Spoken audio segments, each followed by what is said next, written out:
by Rennie T, Crobat Hat Gaming, and Zayden Sky, otherwise known as Doug Dimmadome, owner of the Dimsdale Dimmadome. Feel free to introduce yourselves, guys.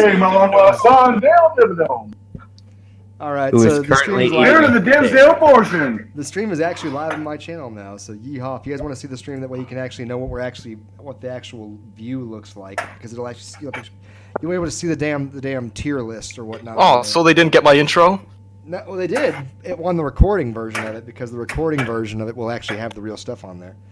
Alright, I got you. Yo, Prince Hunter, yo, Tapu Lean Lean. You guys missed the greatest Yo, what's intro up, ever guys? that wasn't done by me. It was amazing. God, okay, I'm gonna do it again. 1, 2, 3. Yo, what is happening, Warriors? You got Levin on here. How's it going, man? I'm talking to you.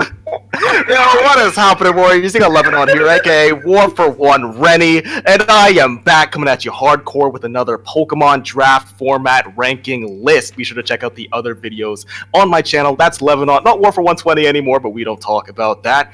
I covered the poison typing and the fire typing. So if you guys want to know what are the best types, what are the best Pokemon in those types in the draft format gameplay, gotta check that out ASAP. I'm not alone on this stream, of course. I am accompanied by Rennie, accompanied by Crobat Gaming, and I'm accompanied by a man Zayden introduced. Your microphone's like going hardcore in and out, like a hooker on Oh, Broad God. Street. Oh, fuck. No, that intro was so good, though. It was really great, and you were doing so amazing, and I appreciate you so much. True story, pimps and pimpettes. This is actually the stream where we get rank the dark types, so it's going to get a little dark and raunchy and crotchety. There might be at least one person murdered or axe raped in this stream. We're not sure, because this is the dark type. What? Not gonna say who. Not going to say who, but it's probably Zayden.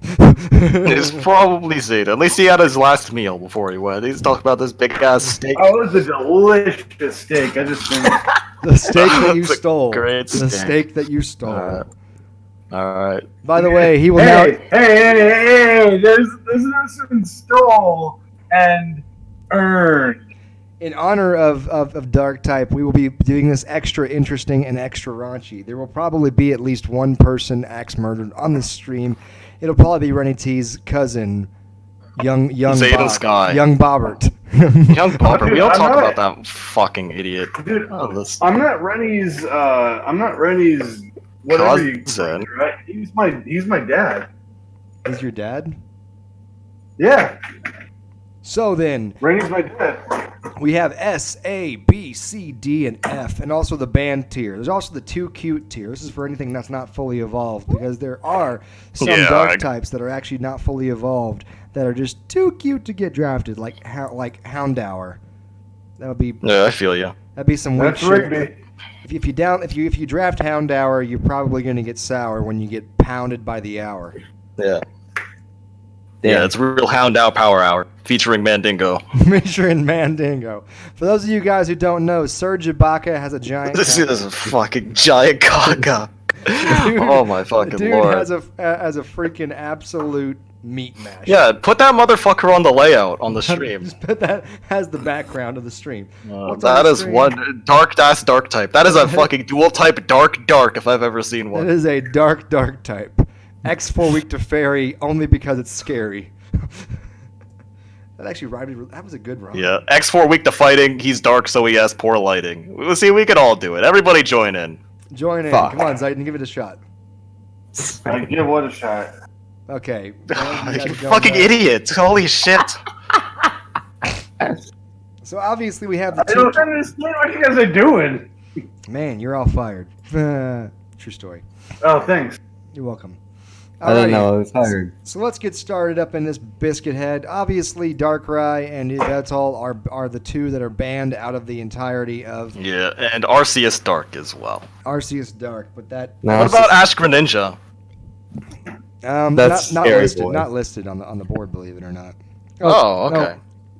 It is Greninja's listed, but not Ash Greninja. So Alright, that's fair. I guess we could make some points, but 9 times out of 10, Ashgren is like banned.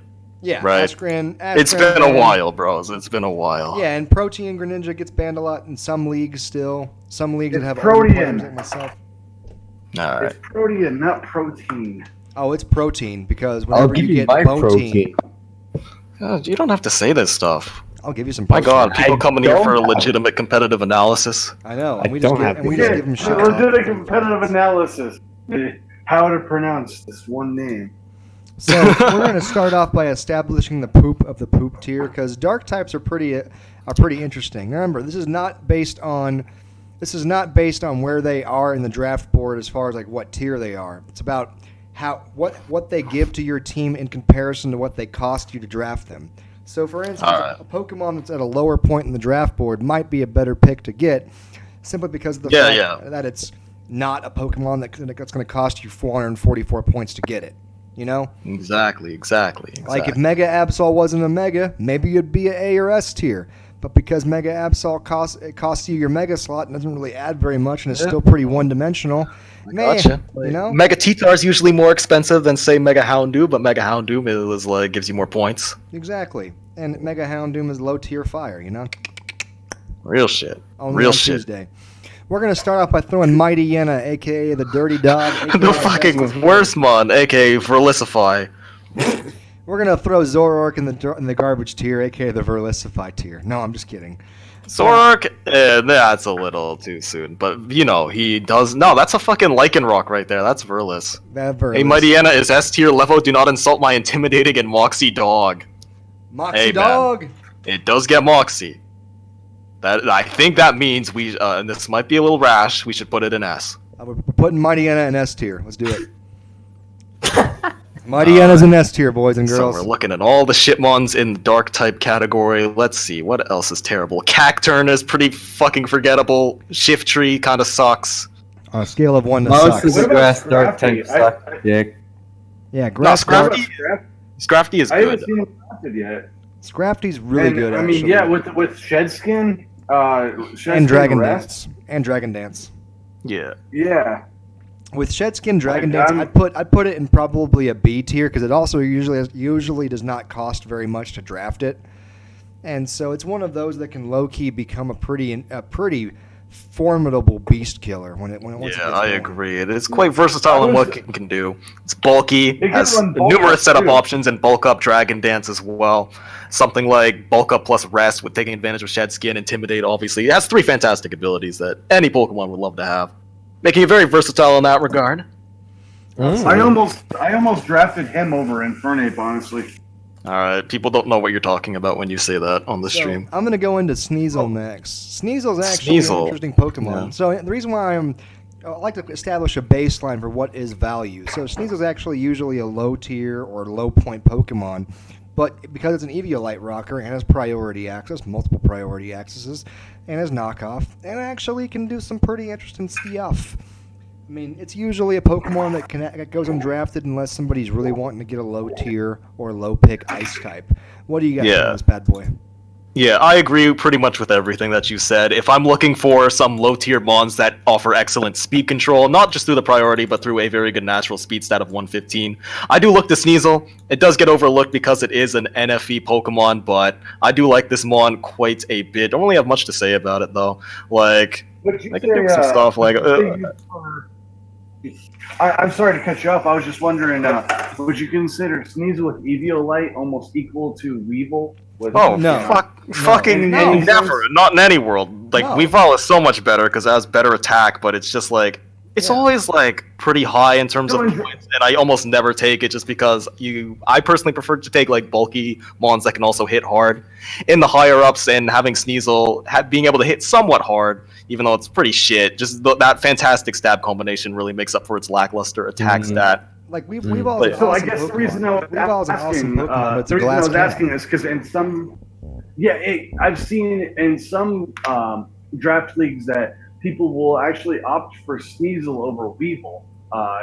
Is it that just kind of a point thing, or? Yeah, that's definitely because Sneasel's a value pick. Well, it is, and then that's the thing is that don't get me wrong, Weavile and Sneasel, offer 2 different things. Sneasel? Sneasel. Sorry. Sneasel. That's when you're looking at the Weevil when and you're at the Sneasel. market and you're about to sneeze, you have to go to the sneeze aisle. Exactly. But no, so like Weavile is really good. I mean, it's amazing. It is a face breaker. It's a great pressure Pokemon. But the thing is, it's made of glass. It's made of That's glass. a fact. Even with No, the it's made of Weavile, ice. it's even worse. The thing is, Like, most of the yeah. things that it bodies can body it back if it outspeeds it, by accident. Exactly. And you can't. It's weak to so many forms of priority as well that are pretty common in draft. Mach Punch being the best example, probably. Yeah, Mach Yeah. Punch is weak too. I mean, it doesn't Like, really. even random vacuum wave mons, like a vacuum wave Gallade, you can pull that out of its ass to revenge kill Sneasel if you're afraid of that thing. Yeah.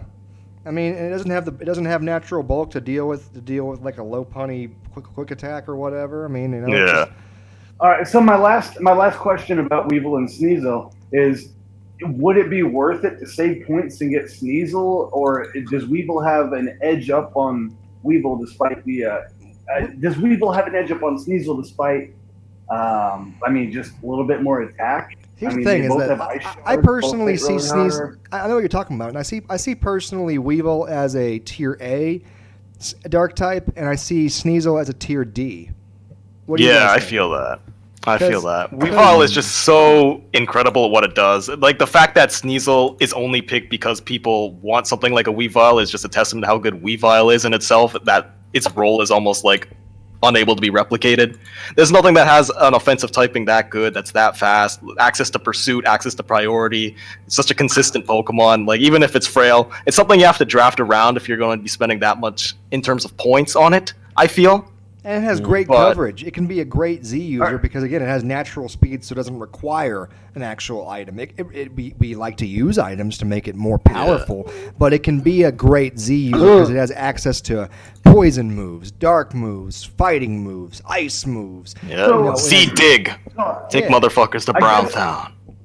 I guess what I'm asking is if you're at the end of the draft, no one's picked Weevil, no one's picked Sneasel, Fucking and you can either Weevil. pick Sneasel and another Fucking good Weevil. Pokemon or Weevil. I don't know. It's just ice is very valuable against things like Yeah. Salamence, Thunderous T, like big threats. So I'm Yeah, just he says wondering- Weevil, Prince Hunter. He says Weevil, but we just let him say Weevil. It's cute.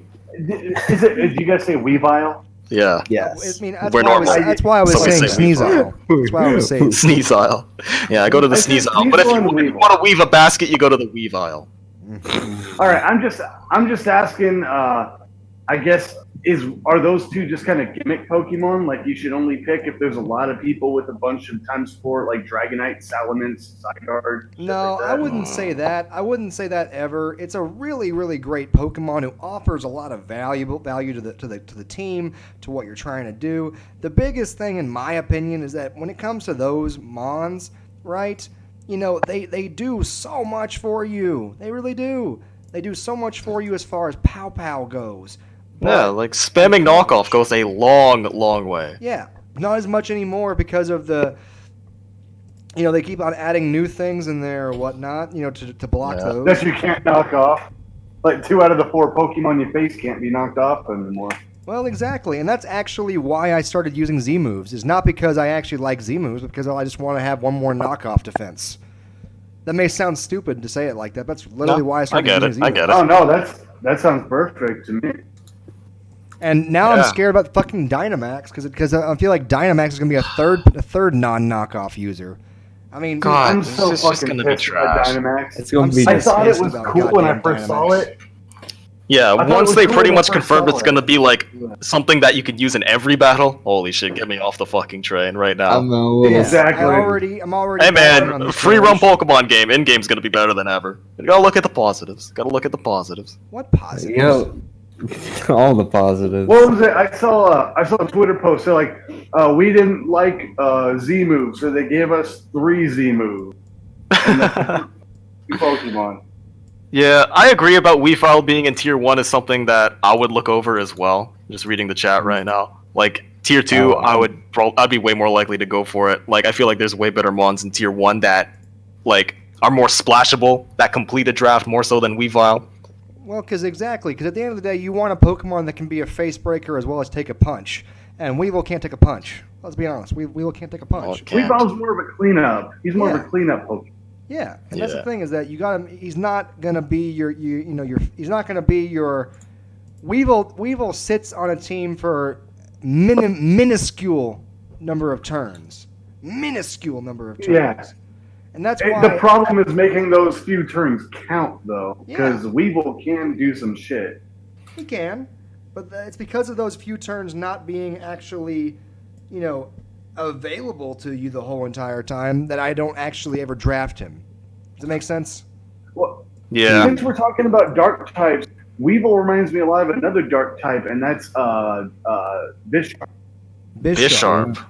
Bisharp. Okay, what do you A guys think about glass Bisharp? cannon. God, like Bisharp.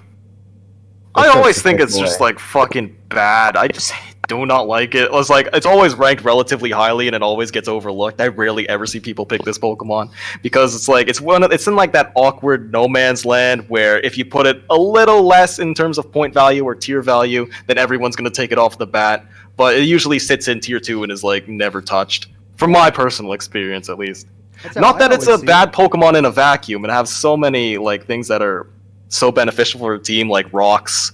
Like it's not the worst rocker in that regard, but like as a steel type, I do not want to have Bisharp be my only steel in any scenario. Exactly. This is not a Pokemon that you draft to be a steel type. It's a Pokemon, and what sucks about it is that because you draft it and it has a steel type, all of a sudden your steel type Pokemon that you actually draft to be your steel type is all of a sudden more exposed. And I don't like that. Yeah. And I don't like that. I really don't like that. It's kind of like if you draft Fortress. It's like, okay, What's Bisharp's? I didn't mean to interrupt you. I was just asking what Bisharp's attack was compared to Weavile. I was like, Bisharp's is higher. They have the well, exact Yeah, same- they have the it's exact only same stat. marginally higher. It's 125 compared to Weavile's 120. Yeah, with that Swords Dance Sucker Punch, man, you don't Yeah. fuck around with that. You I don't know. I feel like something as predictable as a Bisharp Sucker is so easy to prep for. It's just a matter of running like Substitute, for example, on one of your faster threats that can revenge kill. Here's the reason why Bisharp is not as good as Weevil. Weavile has Hey, you ice said typing. it. Yeah, I did. Weavile is an ice type, right? And so 8 times out of 10, you're either drafting one of 4 ice types or you're not drafting an ice type, right? Yeah. Whereas a steel type is your defensive type. You need to draft a good defensive steel type.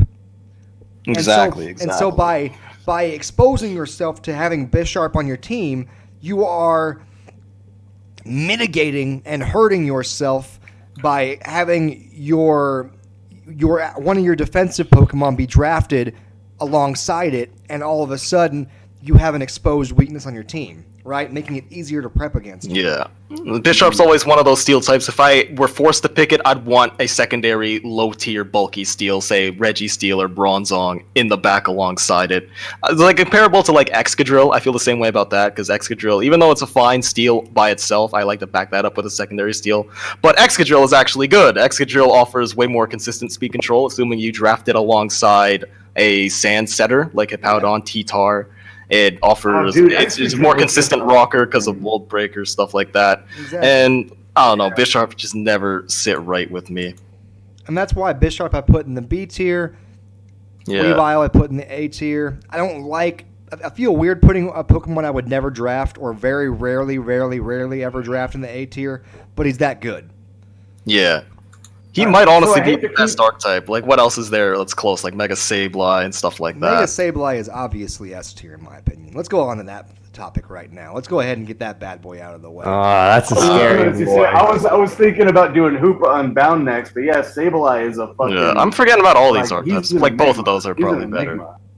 Mega yeah, Sableye Sableye is is- S tier easy. Yeah, there's nothing that does what Sableye does, period. Yes, because You Sableye have is just a but mean son of a you bitch. need to know how to use them.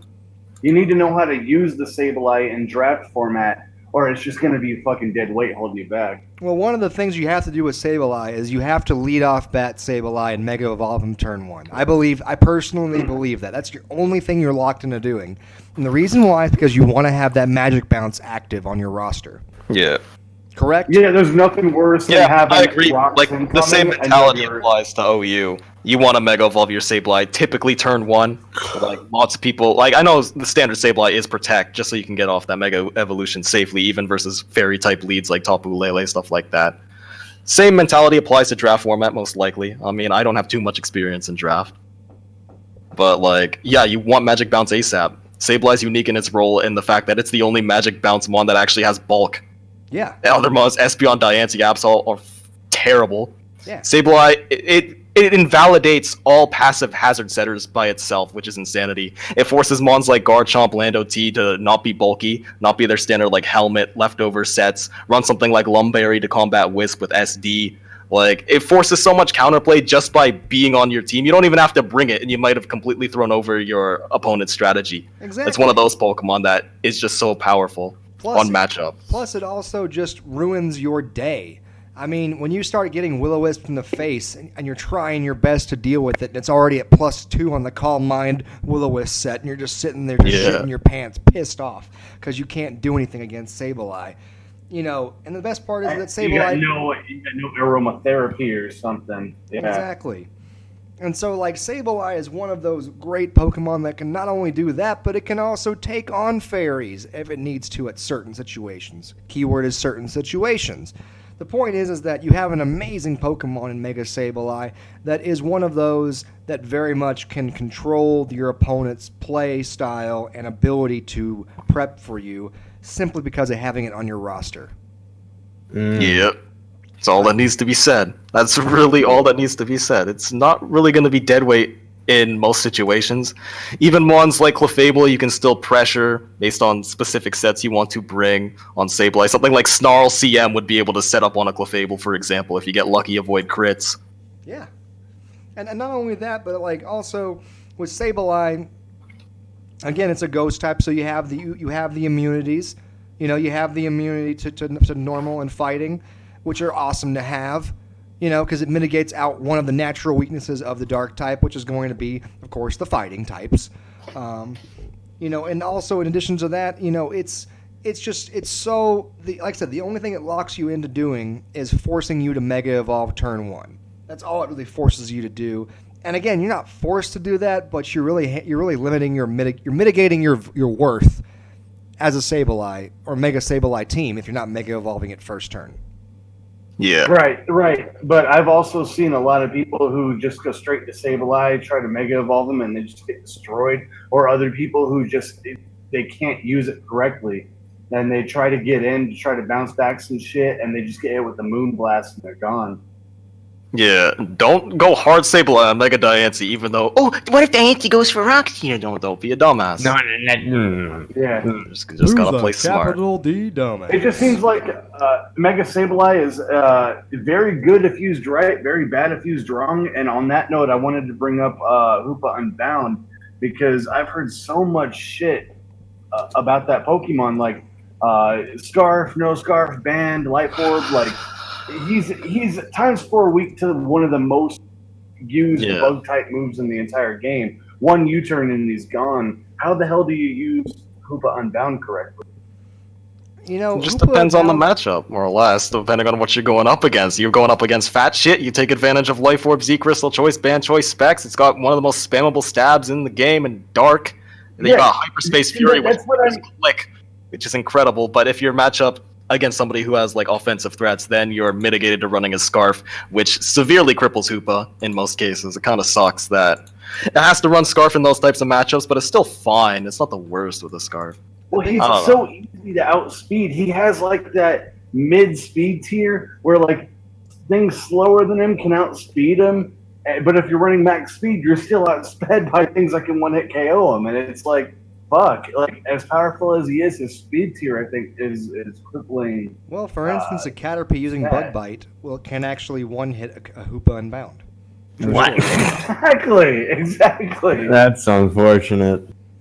I don't think that's fair to Hoopa. You just gotta play it smart and scout for that coverage. You know that your opponent has fast mons with U-turn. Bring Pokemon with Rocky Helmet, Hazard Stack. You gotta build specifically around Hoopa to mitigate, or to help it out in terms of its weakness to U-turn. But it's like something that can be dealt with. Its Spadef is so good it doesn't have to worry about terrible HP Bug, which nobody's gonna bring versus a Hoopa, even though it's quad weak. So that's nice. And nobody's really going to use. There are very few usable bug type special attacks. Fair to say? Yeah, bug buzz distribution, terrible. Yeah. Only bug types get it. Exactly. And so, I mean, there's not really much else that you're going to see go against Then there's like Signal Beam, which is still quite weak in itself. Right. And granted, there's a lot of mons out there that get Signal Beam, but in my opinion, with Hoopa Unbound, I put it in C tier simply because of the fact that Hoopa Unbound, while having one of the best physical and special attack stats off the base, and that's going to be usually legal in Draft League, and also having amazing coverage, and having the fact that it's immune to 2 types of attack. I mean, it's got a lot of things going for it, right? No, sorry, it's not immune to. It's immune to just psychic attack, and that's it. But the thing is, it's got a lot of things going for it, right? But it's one of those that you have to draft your team around the idea of protect the Hoopa. Yeah. Exactly. Like, you're gonna want to pair that with something fast for speed control versus offensive builds, say Mega Lopunny as a good offensive partner. You once again want something to check U-turn spam, be it like a Lando T or just like any bulky flying, bulky whatever the hell. Exactly. Takes miles of support to be effective, but if you give it that proper support, it's just gonna run through opposing teams, period. Exactly. No other way to describe it. Sure, it'll have some bum matchups where it's probably not going to be able to do anything, but that's just the nature of using Hoopa. That's something you need to understand if you want to draft it. Same's true in OU as well. Like, there's a reason Hoopa doesn't get used a lot, even though it's utterly ridiculous in terms of stat distribution. I don't think I'd put it in C. I think it's way better than Bisharp. I'd probably swap Bisharp and... It's like a B, I'd say. It's a B. Yeah, I'd either put it ahead of Bisharp or just drop Bisharp and just swap Bisharp and Hoopa, yeah. Let's go ahead and drop Bisharp to C then and put Hoopa at C in front of Bisharp, okay? Yeah, I think Bisharp will end up being the best C by like a mile, but that's still not saying much. Gotcha. Let's go ahead and move on to a bad boy that's doing a different role. A role that's kind of a little not very common in the dark type. Let's move on to Umbreon. Umbreon is an annoying little bastard. Great My value pick. God, I hate this Great Pokemon. value pick in my opinion. Yeah, agreed. Like, it's one of those walls that can sit in front of so many mons akin to that of like higher tier walls, like say Hippowdon, for example, just off the top of my head. It has good recovery and wish as well, Heal Bell. I'm just like literally reading off Bulbapedia on Umbreon at this point, like just adding nothing. Well, how could you not? But, yeah. Umbreon, like I said, great healer, great cleric. I mean, it basically is a dark type. In my opinion, it's like a dark type Chansey with a lot less HP passing. Correct? Yeah. I mean, I can see that. I can agree with that. now, Like, granted, man, Umbreon would love something akin to like Seismic Toss, though. I can say that much. It's incredibly passive, but even Foul Play solves that problem a lot. So physical attackers you screw over. Yeah. But not only that, one thing why I love Umbreon is that, again, the synchronizability allows it to where synchronizability basically mitigates you from makes it harder to kill, in my opinion, than say like a Chansey, because like Chansey, oh, throw a toxic on Chansey, fuck Chansey, and then you hope to God it doesn't have the heal bell ability on it. Yeah, well, there's natural cure that it has. Natural cure tattoo, but so you do that, right? You do that, and you're like, yeah, we took care of that Chansey, yeehaw. But then with Umbreon just staring you in the face. It's like, okay, you just toxic yourself. Yeah, and then it's just gonna heal Bell its ass right off.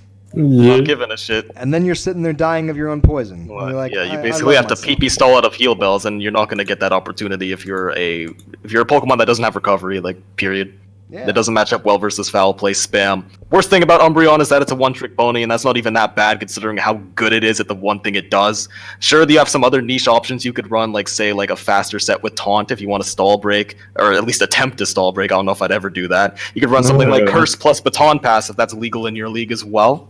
Not a bad idea, especially if you pass into something like a White Herb Hitmonlee just off the top of my head, or like Hawlucha, whatever. Yeah. But the one thing it does well, it does amazingly, and just sitting there on its ass, spreading toxics, healables.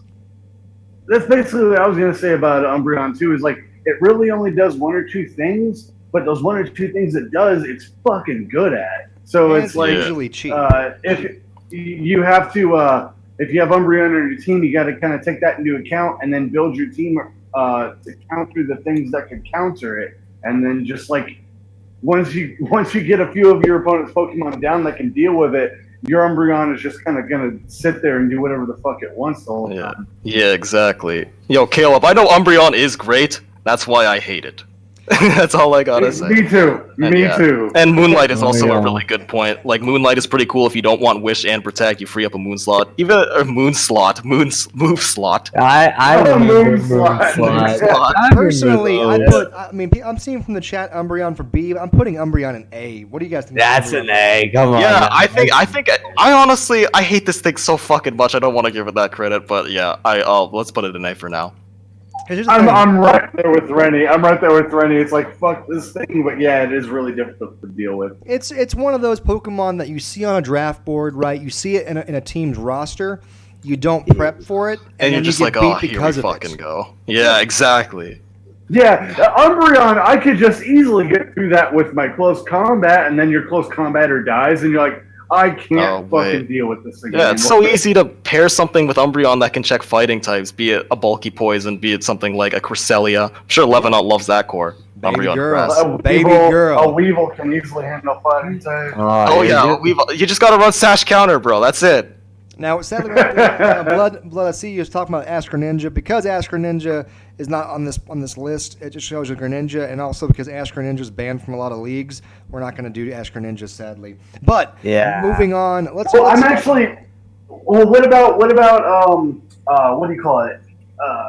Torrent Greninja. Torrent Well, absolutely. We're going to do Greninja. We're going to do Greninja, just not Ask Greninja specifically. Yeah, right, because Astro Ninja is basically you win the game. Let's go ahead and just do Greninja since we're already talking about Greninja. And so I like it. we're going to do Torrent and Protean.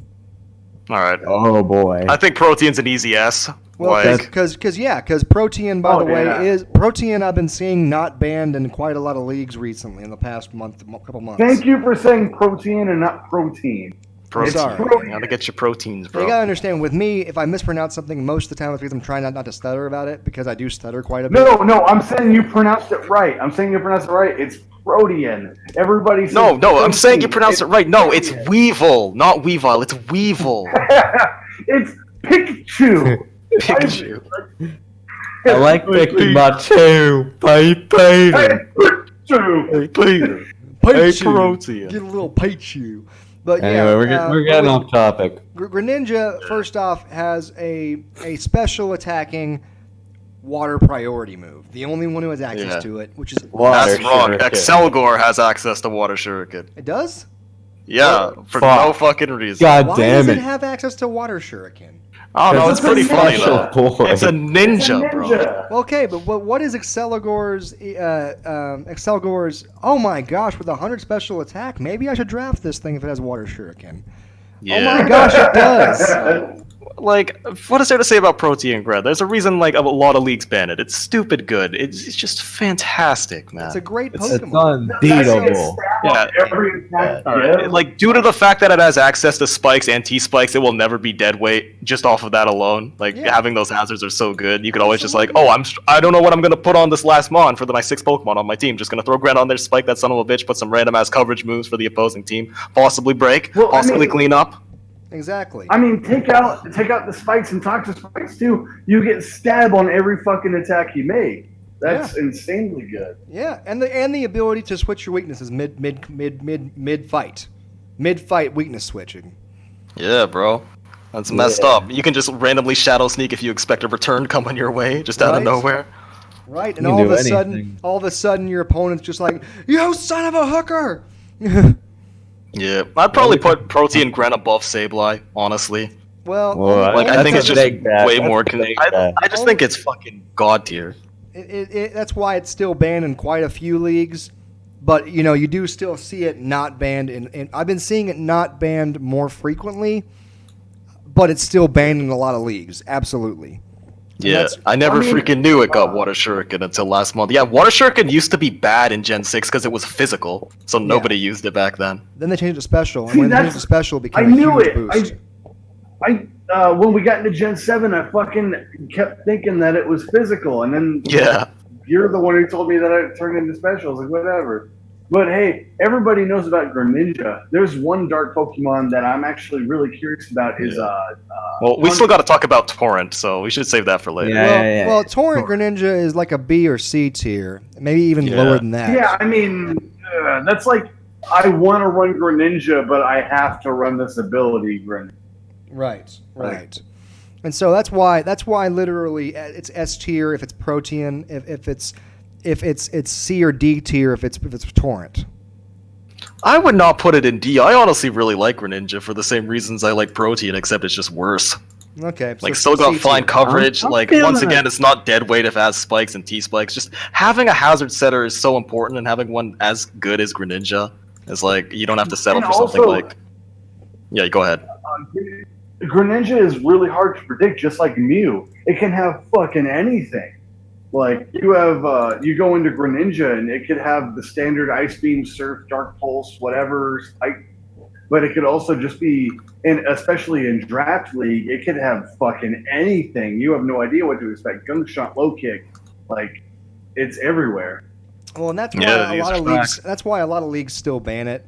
But you do see quite a few. I've seen quite a few that have been letting it go under. That's why I haven't put it in the banned list for this stream. Let's Yeah. move on though to kind of one of the more meme mons that Which one's that? we're gonna go on to a mon that has access to one of the most annoying moves potentially in Draft League. That's some leagues ban it, some leagues forget to ban it, and they try to ban it mid-season. We're talking about Is it- Drapion using acupressure. Oh, fucking acupressure, bro. Drapion. Hey, man, on the plus side, it's weak to Psychic. Right. Right, Zayden? Acupressure, yeah, It's acupressure Yeah, should be yeah, it's banned. weak to psychic. Acupressure should son be of a banned bitch. in every league. Fuck acupressure. Yeah. Yeah. So, but the mon is still good regardless of acupressure. It's actually one of the more interesting mons out there. It has a lot of coverage. It has a lot of abilities out there. Battle Armor's a great ability, meaning it can't get critted, so that Yep. people that are crit bitches can't cry. And If don't you don't forget about prepare for Sniper. Drapion- Can't forget about Sniper. That's an Yeah. ability. If you don't prepare for Drapion, it can fuck your world up. These are facts, dude. These are facts. The fact of life. It's got pretty fucking solid coverage, too. It got Elemental Fangs, Aqua Tail, Earthquake. Alongside Dark Stab, once again, knockoff. You just click it for free. Yeah. Yeah, it's a really solid Pokemon, Yeah, Drapion. Plus Drapion's a great leadoff batter. Like, there's the thing is that one of the things that this may sound silly, but I don't know about you guys, but one thing I love about Draft League is there are certain Pokemon that are good leadoff batters, and there are certain Pokemon that you cannot lead off with, right? Like, you don't lead off with, you don't like, at least I don't like to lead off with, say, usually your Fairy type. You know, you don't like leading off with a Fairy type or a slow Pokemon. You want to lead off with a fast Pokemon or a Rock Setter or something that can take a punch. You don't lead off with Ditto. Yeah, you don't lead off with Ditto. You know, I mean, just I do. I leave Limber Assault Vest Ditto, and I That's struggle. you, though. That's the fucking set. Limber Assault Vest Struggle. oh god. But anyway, you know what I'm saying. The idea is that there are certain Pokemon that are great leadoff batters, and there are certain ones that aren't. Drapion Yeah. is one that can be a good leadoff batter, and having a good leadoff Pokemon or a Pokemon that can lead off makes your roster that harder to predict. For instance, one of the things that I always like, one of the reasons why I don't love Lando T as much as most folks do, is that a lot of folks get pigeonholed or get a pigeonhole feeling of thinking, all right, I have Lando T. He's my leadoff batter. Well, okay, your opponent's going to run Choice Scarf HP Ices every single week against you. First move. Exactly. Well, that's just a matter of not being a dumbass. Right, So but- it's not a problem with Lando itself. It's just the fact that most people are dumbasses. Exactly. But and that's what I'm saying though, is that if you have a team of Pokemon that are not good as your start off, like lead off batters, then you're kind of pigeonholing yourself into what you can do each week to start off a game, right? Yeah, right, yeah, I but get also that. when you're talking about Draft League matches, it's like any Pokemon can be a good lead if you predict right. It's, If you believe in it. If you believe in it. yeah, like If you believe hard enough, anything's possible, If you're- Johnny If Crowley. you just If put your the move opponent- Protect on it, it can be a lead off batter. well, no, I mean if your opponent has like Pharaoh Thorn and like I don't know Garchomp or something, you're like, okay, they're probably gonna lead with one of those, and then you can lead with a Pokemon that wasn't necessarily good as a lead. Yeah, and then they can be like, they're probably going to lead a Pokemon that matches up well versus my Ferrothorn and Garchomp. Then they'll fucking, like, it's rock, paper, scissors. This game sucks. It's all I'm yeah, trying to it's, say. This game exactly. fucking It's game of sucks. rock paper scissors. And there could be a situation where a Pokemon that like a fairy type that would normally be a good lead can become a good lead, like fucking what do you call it? A Roman that one fucking fairy type that got sticky webs. Rabombi? Slurpuff. Slurpuff, yeah, that's it. Everybody I wants get to what run a you're saying, Slurpuff. but like, so one thing I like about Drapion though is that Drapion gives you that opportunity because again, it can't get critted. It has decent defenses, decent HP, a solid speed tier, which allows you to give options when you're trying to prep. So I mean, it competes with Alolan Muck, which is like considerably bulkier on the special side, but Drapion has a much wider utility move pool. It's got T-Spikes, Whirlwind of all things. Why the fuck does a Scorpion get Whirlwind? Gets Taunt. Dude, Alolan Love Muck. that. That tail, man, that tail, it just goes, Yeah, okay? she's just, like you about to Sky Punch a motherfucker with it. Personally, Exactly. I put it in high C tier. What do you guys think? I like that. I agree with that. I love it. I don't like seeing that Hoopa in the sea though. Like, move that motherfucker up. Give Hoopa some credit. We'll put him in the B tier, bottom of B tier. Hoopa's so confused though. One No, U-turn it's fucking and not. Just don't be a dumbass. Oh my God. That's hard to do with It's a dumbass. fucking Hoopa. Are you looking at that thing's fucking stats? Just because you had bad experiences with Hoopa means it's bad. No, that just means you're bad. It's kind Show of some like when you get touched by your uncle. You know, sometimes you get touched by You're not your lying. uncle. It just You're happens. not lying. No, like I'm fine with everything else so far, but God, Hoopa in C is just fucking disgusting. We're putting it at B now. We're putting it at B. All right, good. Let's good. move on to. Let's move on Getting to. heated. Now that we're doing the poison dark types, let's go ahead and do the other poison dark types. Let's go to Alolan first. Muck. A Alolan Muck. It's big and fat. It's got a solid attack. It's a nice, tasty snack. Alright, I thought you were gonna say something else. A nice Thank tasty God. snack. Keeping it somewhat PG. Come on, Yeah. now. Yeah, unlike Captain Fuck over here. Oh my Rennie fucking T, God, bro. Captain Fuck. That's what they fucking ladies Captain. call me. No, I'm trying to get my girlfriend to call me Peter. It's a long story. Hey, Peter. Hey, Peter, I'm gonna come. Oh, fuck, I hate this By the way, stream. Caleb, the people I in there in the hate- call are Zayden Sky, Rennie T, and my boy Crowbat Hat Gaming. Yeah. I didn't know I was your boy. Apparently, Well, my now boy. you know. Okay. So anyway, Alolan Muck is a god, says Alolan Matrix. Muck is a god. It is the god of gods. That's actually wrong. He is Matrix. the god of... Matrix, No, that's wrong. Alolan Muck is not a god. No, You're he a is a god. He's the god of gluttony. Hey, so what would you guys put Alolan Muck? Oh so my I've been God. seeing I'd Zamcro. go with... I've been seeing Hey, I Zamcro use it a agree. lot recently, using the curse set and having a lot of luck as being a mon that just decimates and tears apart your opponent. I've been seeing him Zamcro's for- a fucking literal god. All right, that's just a fact. He's been, Yeah. he does really well. He does really well with it. And you know, the best part about Alolan Muck gives you a lot of options. Again, stab knockoff is a great thing to do. Oh my god, it's the Bacon Lord. Wait, is the Bacon Bacon Breath in Lord. the call? Yo, Bacon Breath teach in us the call? about Muck. Please teach us about. He fucking left. No, we got Nature Spaz in call as well. Uh-oh, this is bad. Yo, we're streaming right now, Spaz. I'll link you. We're talking about dark types right now. Like we're just ranking dark types. Dark types. more or less. Yes. So yeah. Ah, fun. I'll drop my the favorite. stream into general if you want to watch it. What the fuck was that? Matrix, you need to Matrix, calm stop down. yourself. Bad Matrix, fucking Christ! Golly. I hope you get arrested. I seriously do. Yeah. I hope you get probed like a fish. Yeah, fucking destroy all humans. Remaster coming out soon. Oh, Matrix just gets a fucking green goop shot in his ass and his brain explodes out of his skull. Matrix is Dynamax Grookey, confirmed. Yeah, Damn straight. Matrix is Dynamax from the waist down. Oh, Matrix is Serge Ibaka from the waist down. Yeah, especially when he's around them kids. Don't let Matrix around your kids. Oh, what? Oh, see you later. Okay, Spaz left. It's probably for the best. Probably for his own safety. Anyway, so Matrix, tell us about Alolan Muck if you love him so much. Well, Mux is, like I said, a god. Many different things he can do. Curse gluttony That's is facts. Scary stuff, man. Tell us something we don't know. Yeah, yikes. Poison touch, pretty good ability as well. Not gonna lie. Yeah. It's really good for Matrix because he does not rely on skill to win games. He relies purely on luck. Extreme luck. Yeah. Isn't it really Mega. cool when Fire Punch poisons and burns at the same time? It does all the things. Anyway, Alright, go ahead, Matrix. I'm sorry I cut you off there. Oh no, you're fine. Like, I hate being put on the spot anyway, but you know, it's like, Oh. Alright, hey, I'll you help hopped you in out, the bud. call. Don't worry You about hopped it. in the call.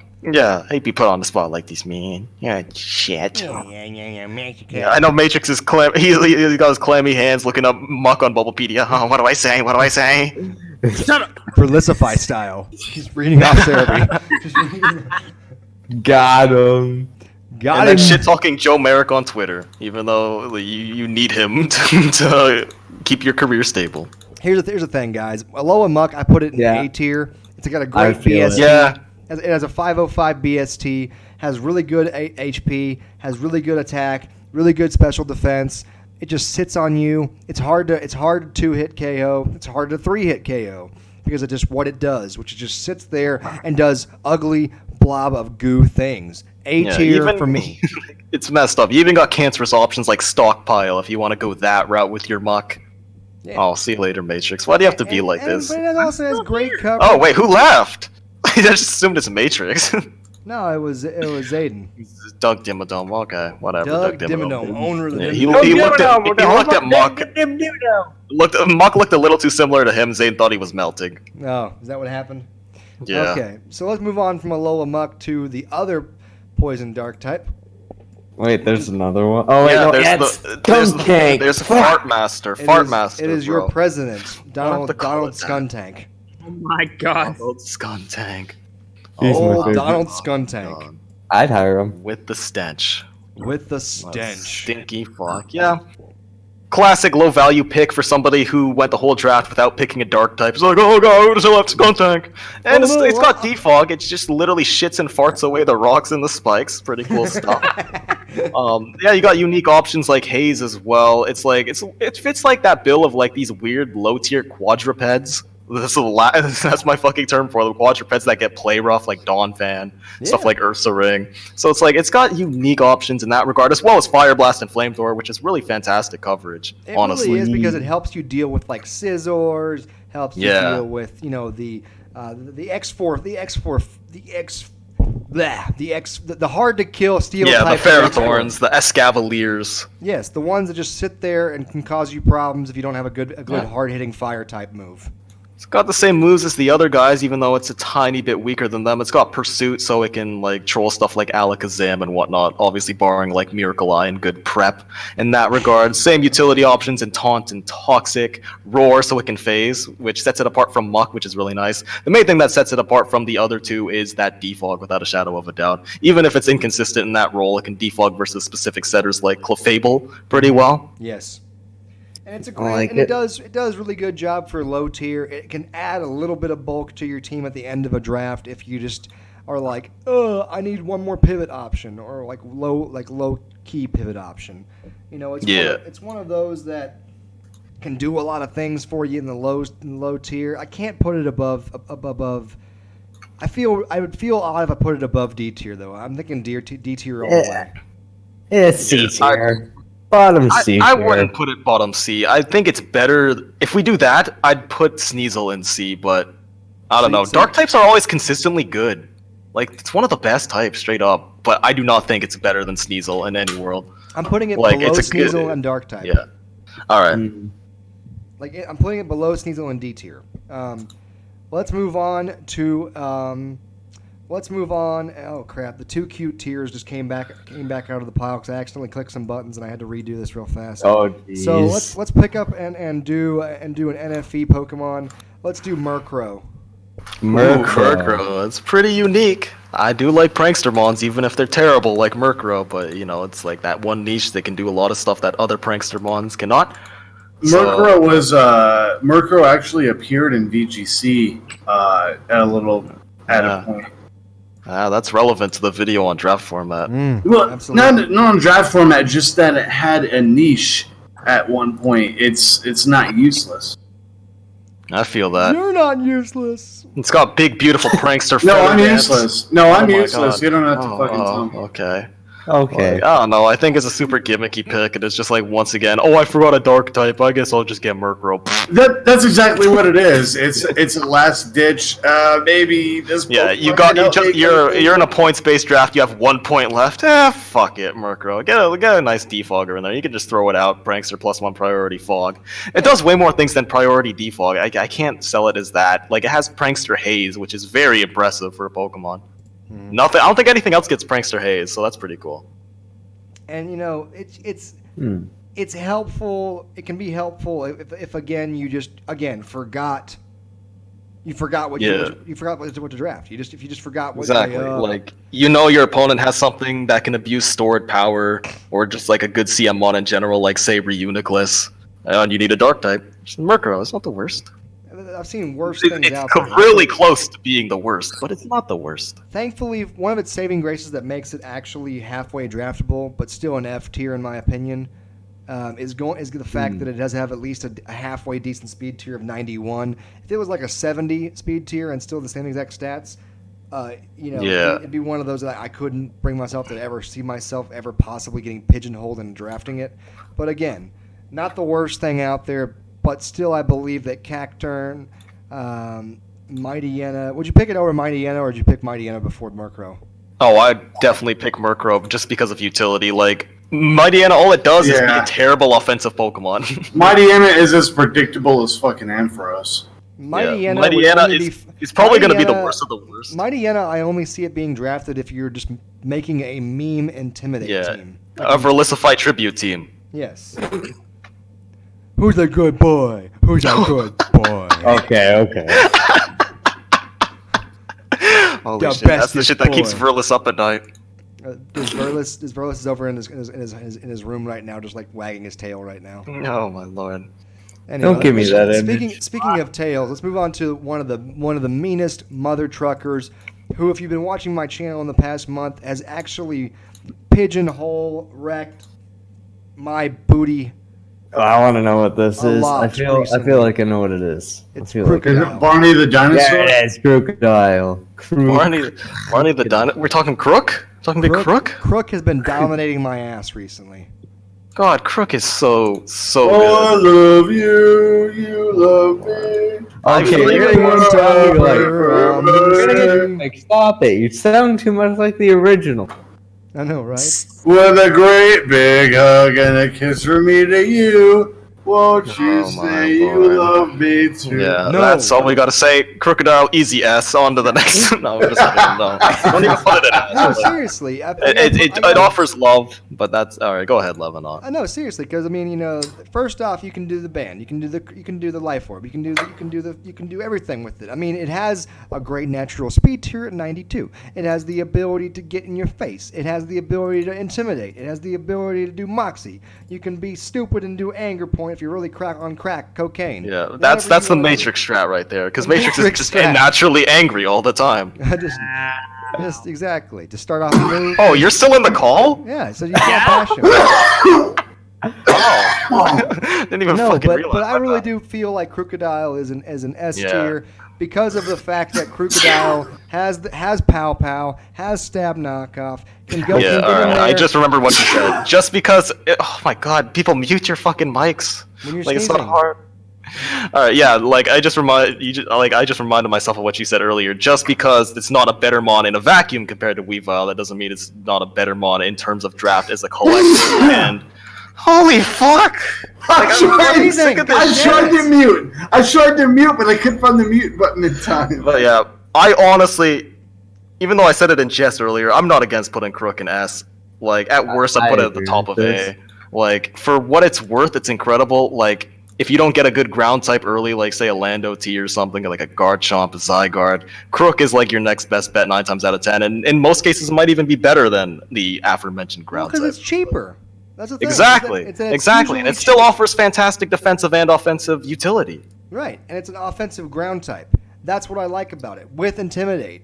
So it's basically Lando T without. It's basically Lando T without an X4 ice weakness. Not better than Lando T overall, but my god, it offers so much. Like it's stupid good. Like this thing's coverage is insanity. Yes, like, it's got Elemental Fang, Superpower. Please don't think that I was trying to say it's better than Lando T. It's not. Yeah, no, I gotcha. But I'm just saying that for what it's worth in the draft league. This is a roast Matrix stream. Every fucking stream with Matrix is a roast. I was actually gonna think, It is though. like, what about budget picks? If Budget. say you have only 10 points left, and you Like some of us here. No, we're being serious. Crocodile is a great budget pick because it offers you Oko potential. I mean, what if you have 10 points left and you still have 4 picks? Like, well, then you're fucked. That's your own fault, idiot.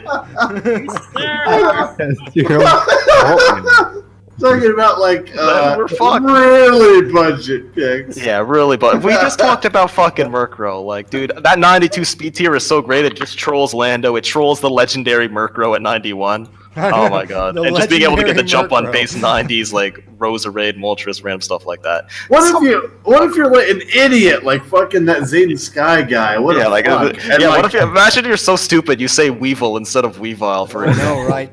And then you And, say like, what Sneasel if- instead of We'll Weavile. leave Annie 11 on. what if you literally just wound up with 10 points and 4 picks left? Then and enjoy your final picks of like Creogonal and fucking Hey, whoa now!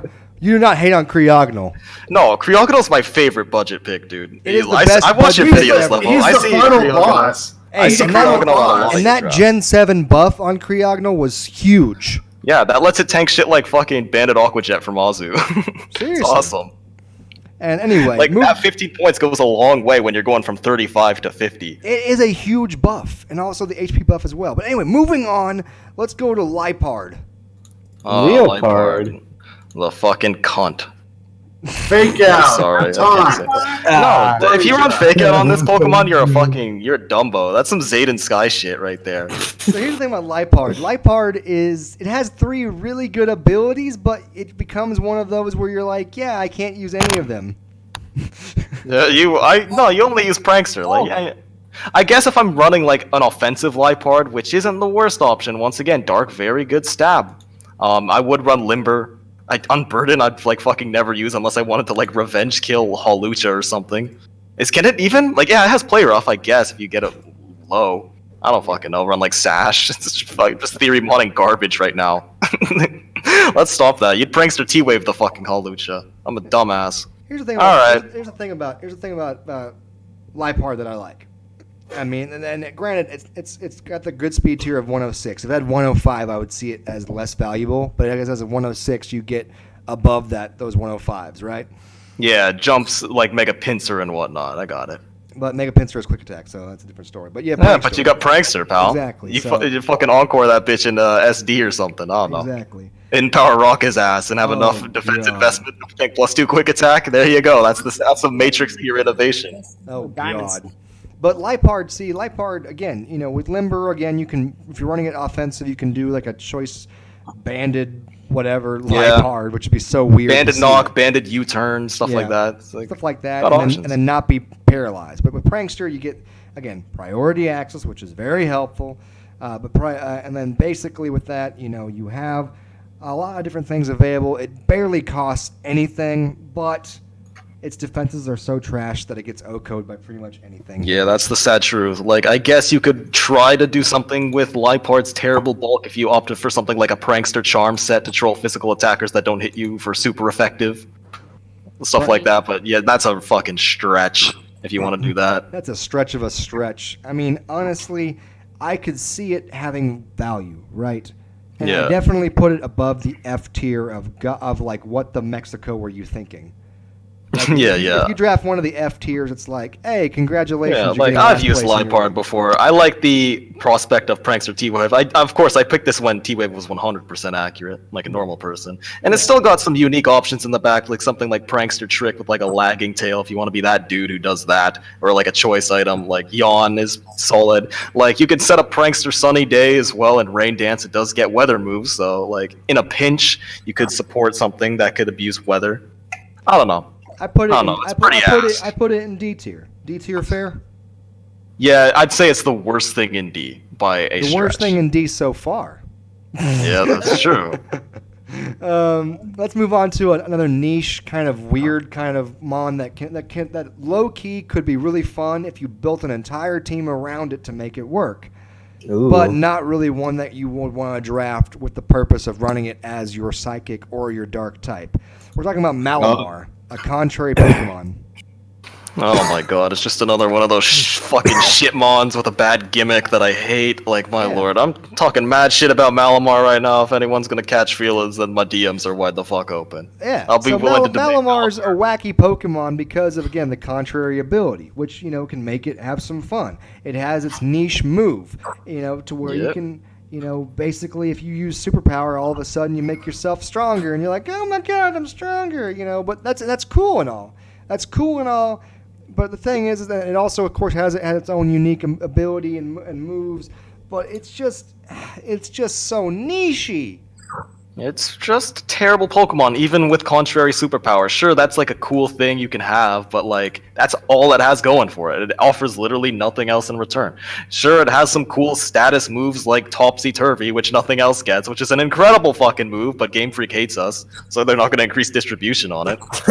Right, like if Sucks. that move could be passed via egg move, we'd have some interesting gameplay. See, this is one thing I hate about Game Freak right now. Rather than diversify egg moves, or rather than and release a new type, they keep on creating gimmicks each generation. They're creating new gimmicks. We're gonna, rather than making the move pool more dynamic, we're just gonna add Dynamax and make shit Pokemon all of a sudden interesting. God, like it's I'm so right there with fucking you. dumb. I'm right there with you. I'm really not a fan. God. Like, if Dynamax was just like a raid thing, sure, but then they put it into gyms, and they're gonna put it into VGC, which is gonna fucking suck. And My so- god, it's like there's not been a better time to be a solely in-game fan. Right. I'm like I said. Yeah, just fucking light your fucking bong in the middle of the stream, dude. Why not?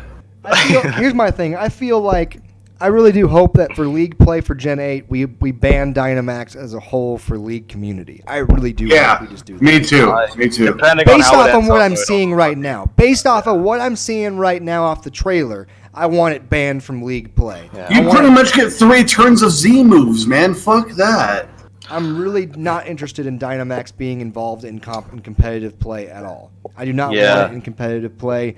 I want them to remove that shit from the game completely now that I saw what it's actually being used for. like once again, they should have restricted it solely to like, oh, you enter a brand new Dynamax dimension where you have to fight a big ass fucking Gyarados with your buddies. Don't implement this in regular Wi-Fi 6v6. That's stupid. Seriously, it doesn't add anything to the game. It just takes away from the game, and it's gonna end up being one of those where you have shit battlers beating great battlers because I'm they really use glad we Dynamax. can all. I'm really glad we can all agree on that. Dynamax just sounds like fucking stupid for competitive.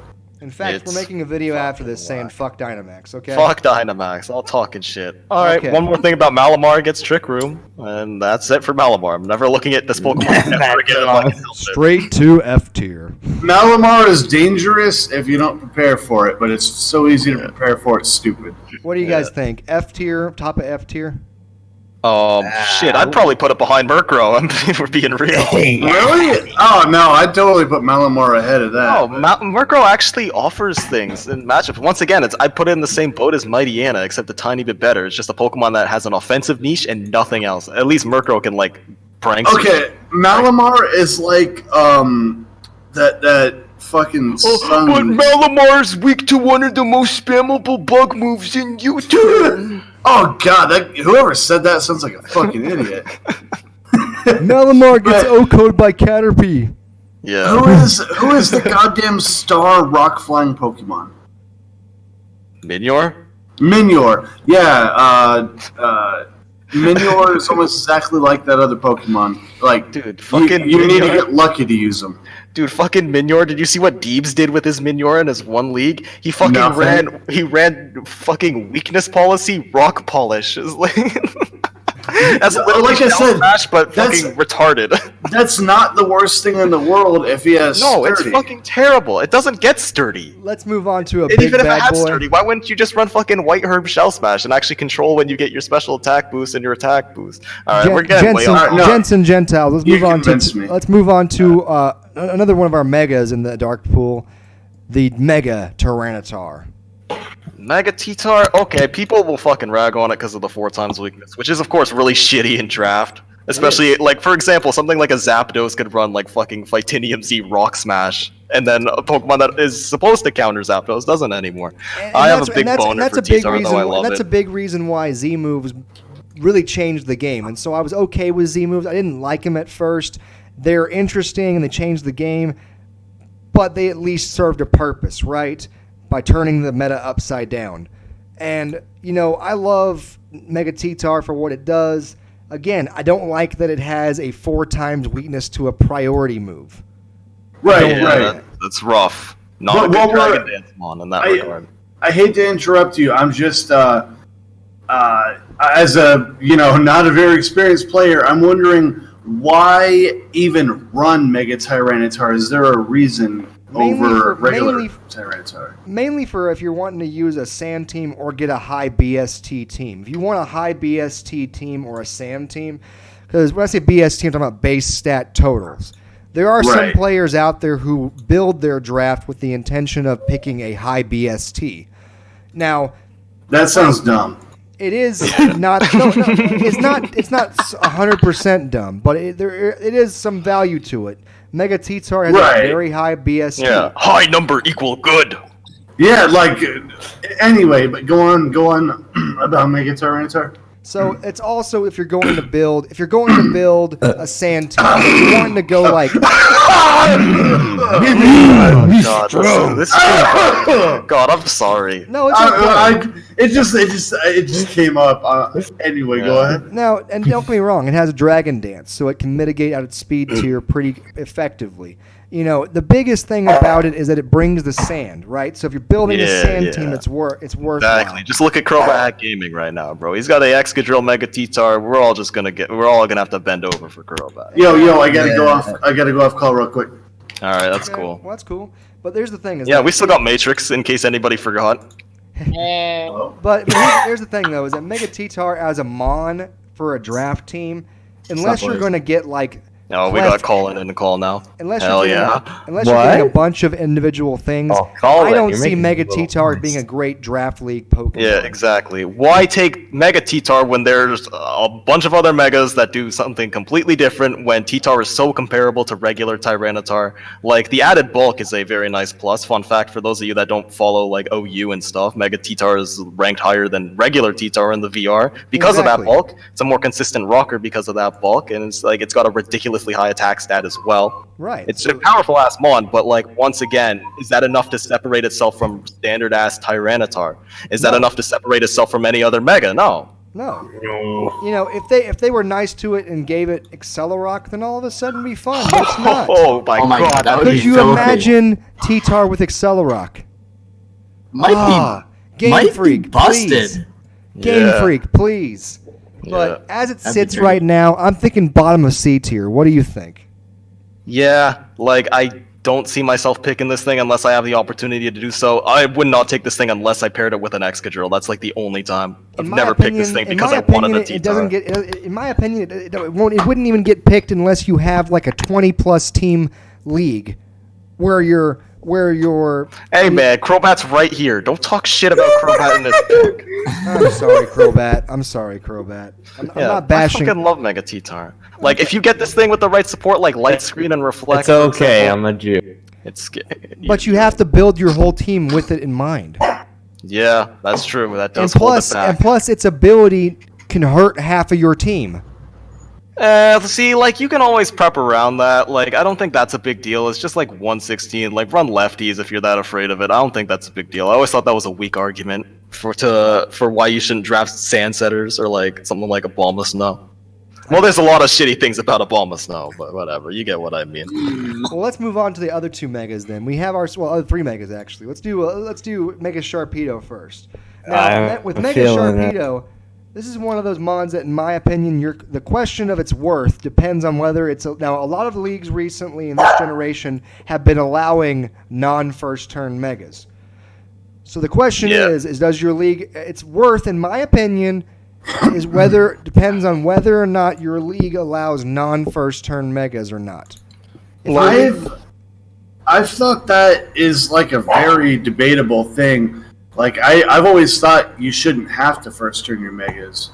Well, in certain as long as you have the Mega Stone on them. Correct. And some leagues, a lot of leagues have been allowing that recently. Some leagues are still forcing you to Mega Evolve turn 1 because you're not playing Sharpedo, you're playing Mega Sharpedo. Does that make sense? Or you're not playing Flying Gyarados, you're playing Water Dart Gyarados. Man, if you were forced to Mega turn 1 when you have Sharpedo is just a fucking terrible ass pick. It loses so much. Yeah, I was about to say that. I'm like, if you don't have the ability, I completely agree that if you can't wait there for a little bit, I know like TTM's tours, they make it so you have to Mega turn 1. Sharpedo is the only exception to that rule, which is like super convoluted, but like you gotta do what you gotta do, man. I know Smogon doesn't like complex bans. Honestly, I think Smogon should just introduce complex bans. That's a completely fucking off topic though. But yeah, Sharpedo with the speed boost is very good. It is a solid Mega to get you some additional points as well. And even though I'm not the biggest fan of Megas that are frail, personally, if you can back that up with a solid defensive backbone using the additional points that will be allotted to you if you pick Sharpedo, it's a solid mon. It's a solid mon. It has strong jaw once Mega Evolved. And again, a lot of where you put it at depends, again, on whether your league allows for Mega Evolution turn 1 or whether it forces you to or whether, it depends on what its restriction on that is.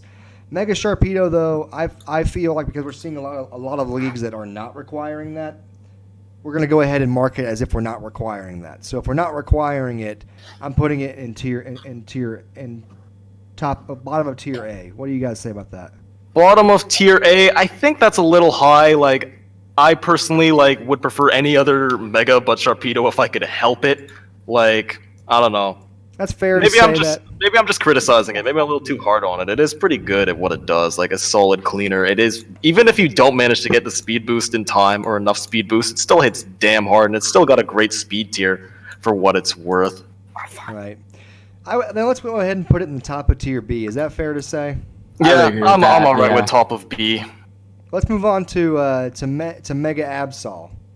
Oh my god, this thing's a fucking piece of garbage. Get this shit out of my face. So when Gen 7 first came out, get rid of it. I will say this: initially we thought it would be better in Gen 7 whenever we realized that there was no more first turn, there was no more speed delay. Right, because remember in Gen 6 there was a speed delay. Yeah, you'd be stuck with a shitty 70 base speed Absol. Yeah, so you had to use first turn protect to second turn wreck. Awesome. And so, but when it came out in Gen 7 that wasn't going to be the case anymore, we all got excited and we all got hard and we all thought it was going to be awesome. Whoa, settle down, Verlis. I've not gotten hard for an Absol in my lifetime. Well, okay, man. But anyway, we all got excited about it, right? We got excited about it, and then we realized that the Tapu's just body it. Yeah. Struggles with those things unless you hit all your Iron Tails, but we're not all Matrix. We don't all have that pristine luck. We can't all hit Focus Blast 100% of the time, Yeah. Like Absol, it's a Pokemon that's got a fantastic move pool, and it's just something goes wrong with it. It's just a little too weak for a Mega. Even though it's got 150 attack, we've got Mega T-Tar just chilling right there. It's sad, though, because it has an amazing ability in Magic Bounce. But, again, it can't take a hit. So it can't fucking abuse Magic Bounce. You gotta play with your fucking balls to the wall, going hard on, Garchomps. You lose your the only Absol saving balls. grace for Absol is that people usually recognize that it's trash and give you points back for drafting it. Yeah, that's pretty much all it is. Man, if Absol got an ability that wasn't Magic Bounce, as good as Magic Bounce is, something like Tough Claws, it would be so much better. Tough Claws boosted Sucker would be incredible. How awesome would it be if it actually got if it got Inner Focus or if it got Infiltrator. Infiltrator would be pretty neat, yeah. I wouldn't mind that. What do you guys think? C tier, D tier, B tier? What do you think? I'm thinking C tier. In front of Mega T-Tar or behind it? I'd put it behind T-Tar. Like, Prince Hunter said high D, which I agree with that, more so than putting it in C. That's Like, probably God, fair. Absol is so lame. It's so fucking shit. My God, it's just a fucking DeviantArt artist draft this shit. It's one of those where it's like, yeah, you get a really powerful knockoff, but that's it. And with again, with knockoff only hitting 4 things now, you know, it's like, yay. It's rough. Like, Wisp is kind of cool, I guess. It can cripple some Mons in that regard, like some potential switch-ins. Like, whatever. Get the shit out of my fucking face. Let's move over to Mega Gyarados, a Mon that became a lot more nasty about 2 years ago. Anyway, a lot more scary, yes. I like Gyara. Especially again. Now remember, a lot of your worth on Gyara also doesn't, not necessarily, but definitely it has a lot of value as in the leagues that don't force turn 1 Mega Evolution, because then you can basically hang out with the Moxie or the Intimidate and just basically just enjoy life. Yeah, you can also retain a ground immunity, which is quite useful. You can troll people and force 50-50s by bluffing the Psychic immunity, whether or not you want to Mega take advantage of that. Right. Like, no Mega turn 1, Gyarados thrives, absolutely. But if it's forced to Mega, like, that extra layer of predictability does hold it back quite a bit. Not to the point where it's not usable, by any means. Like, Gyarados is still fantastic, even if you have to Mega turn 1. Absolutely. In my opinion, I put Mega Gyarados above Mega Sharpedo because of its abilities its abilities and its typings change. Its typing change and its abilities allow for you to play that mind game, and now the mind games win you battles. Fair to say? Yeah, I agree with that. Like, I really do like how draft format, since you can be so flexible in your sets, you can actually opt to run like bulkier Gyarados sets, take advantage of stuff like Dragon Tail, take advantage of stuff like Taunt and T-Wave. Mold Breaker is fantastic. It's just the middle finger to Sableye if you run like Mold Breaker Taunt, for example, on the 1v1. And that's kind of how I feel about that. Plus, you know, again, whenever you go into whenever you Mega Evolve, all of a sudden it's no longer getting hit by Prankster. So yay! Yeah, that's really nice. At the cost of Intimidate, sadly, or even Moxie if you manage to take advantage of that. You don't have that. Right. But the fact that you can now do that, I put Mega Gyarados in A tier. Really good Mon, really good usage. I don't really like having offensive water types, like actually mainstay offensive water types. I don't like having bulky or passive water types. Yeah, I feel that. Personally. I prefer Mons like Tapu Fini over Gyarados if I'm picking a water type to hold the fort down, so to speak. Mons like Suicune, Mons like Melodic, Mons like, you know, basically the traditional bulky water types. Not so much not so much the Keldeos and the Mega Gyaradoses, but you know, still a great Gyarados at the bottom of A is like the perfect place for it, I think that's fair too. Let's move on to the final Mega in the group of the Dark types, which Dark type has a lot of Megas. Mega Houndoom. Big Mega motherfucking Hound. Yeah, that's Matrix's girl right there. Matrix likes guy dogs. Yeah. Like, hey man, he hasn't come out yet. Like, come on. It's okay. We still love you. We still love you, Matrix. I have made Mega Houndoom a kill leader in a league with a team that I won.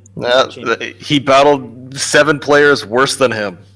He battled 7 Duats. Yeah, that's like I don't like whenever somebody. I'm getting off track here, but whenever somebody's like, "Oh, actually, Como-O's really good because it's the kill leader in my league." It's just like, yeah, but that's just one league. That's just a sample size. We don't know the players you went up against. We don't know the teams you went up against. I just think it's just like a bad metric. Maybe you had a league where everyone drafted Mono Steel, and except for you know, and you basically just ran Choice Scarf, you know, Como-O, and every single week and got 6 kills. Yay for you! You're a great battler.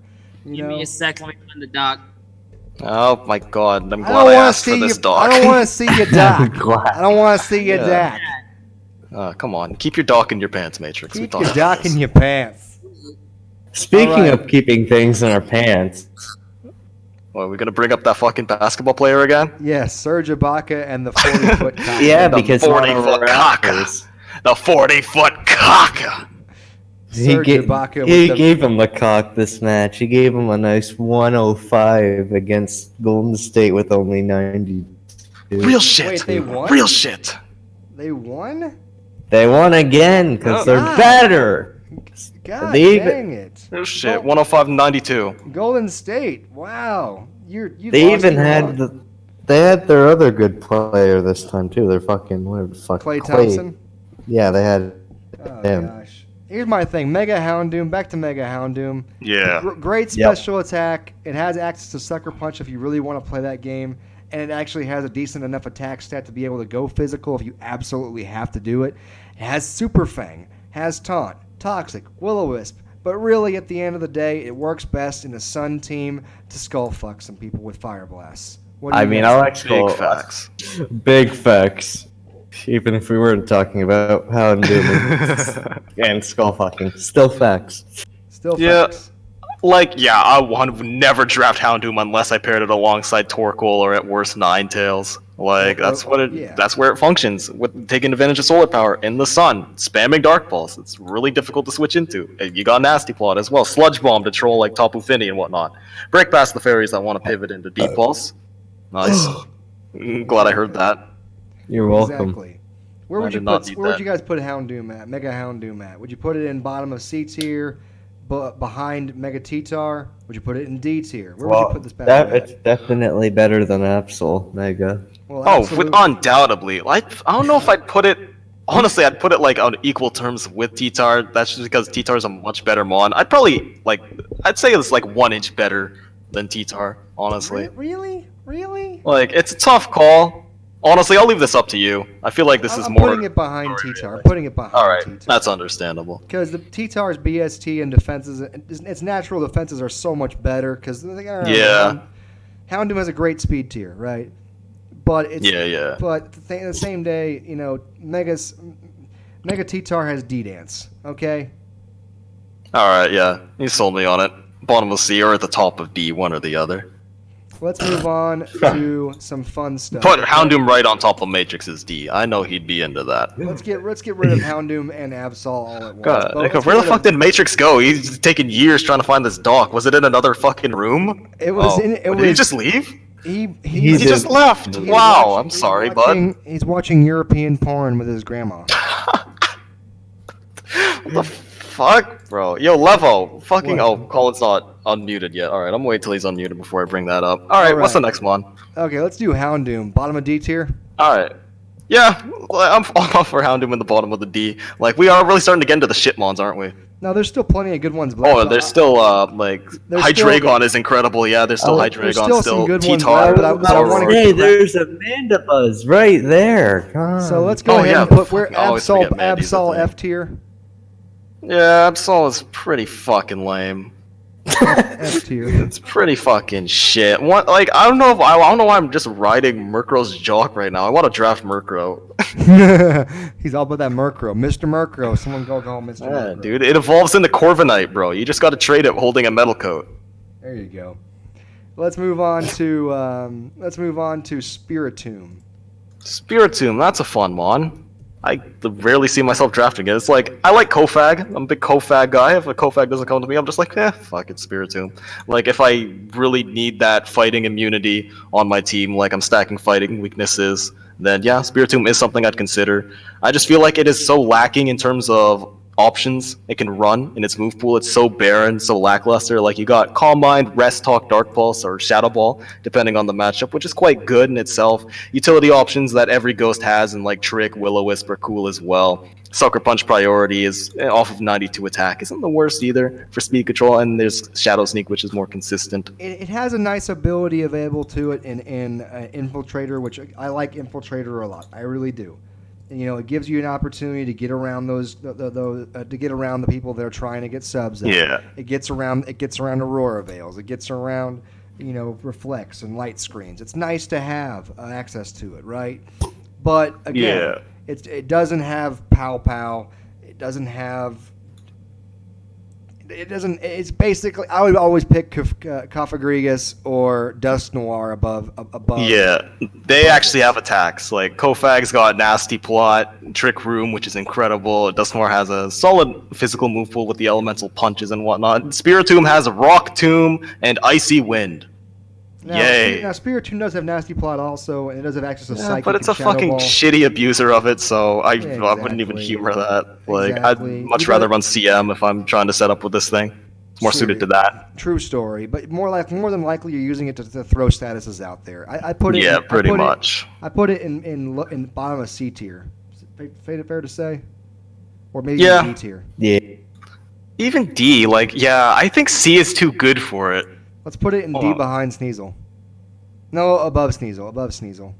No, I think Sneasel's considerably better than Spiritomb. Like, my god. Like, hell, I don't even think I'd pick Spiritomb over, Skuntank.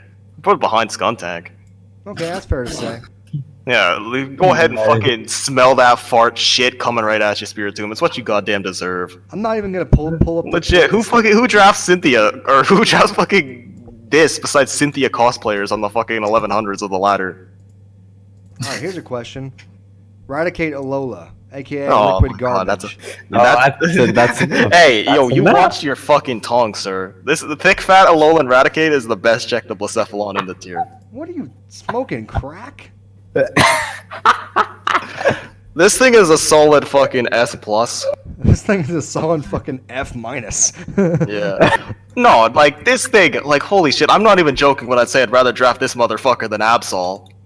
This thing's faster than Absol. Fucking SD hustle, bro? Come on. Oh, you're right. How the hell is it faster than Absol? Yeah, How is it faster than Absol? Game Freak fucking sucks. They're just fucking trolls. They do. And the thing is, it also has Super Fang, which is a total douche move. Yeah, but fun so you can be a fat idiot like Zayden with the thick fat. So you can totally be a douche. And, yeah, for people, if this is your fucking first exposure to me, I literally shit talk all my friends all the time. You do, including me. I love you too. I would never shit talk you, Lebanon. That's because I'm not your friend. Fuck, you beat me to it. I'm so mad. Yo, this motherfucker got bulk up. Holy shit! Who fucking signed this off on Game Freak? Game Freak. Yeah, give the rat bulk up. Game Freak, good god. Gotta love I think they were just trying to make it good, and they didn't quite, but they were really close. They're like, how can we make this thing interesting without raising its BST total? And making it 4 times weak to fighting. Exactly. Alright, so it gets OHKO'd by Mach Punch. Okay. So it gets OHKO'd by Vacuum Wave. This boy's got fucking utility, dude. He's got Bolt Beam off of that big 40 special attack. Are you really gonna talk shit about this motherfucker? Oh Get out of here. Hey, let's move on. It doesn't even have Bolt Beam. Does it have Thunder? What the fuck? This thing doesn't learn. Okay, F. Straight F. That's the fucking deal breaker. No T-Bolt on 40 special attack. No T-Bolts on Raticate Alola, F tier. Let's go to Persian Alola. Alright, Persian. Now that's a thick ass bitch in the skull area. That's a big head. That's a Garfield looking at. Yeah, this man fucking hates Mondays, loves lasagna. He also loves being a very bad Pokemon. But it's fast as shit. That's just really nice. Fur coat's pretty cool. Obviously, the reason people pick this is because they want to support their setup mons on their team with Parting Shot. Right. Or they're just trying to use a little bit of fake out scouting, maybe get a little fake off knockoff combo, whatever. Yeah. People do some weird stuff, man. It's Draft League. It's where you get to be creative. Yeah, I do like its speed tier. I remember playing mock battles versus Matrix using Alolan Persian. I'd run random shit like Choice Scarf, like Technician. That was always fun. Matrix, are you still on this call?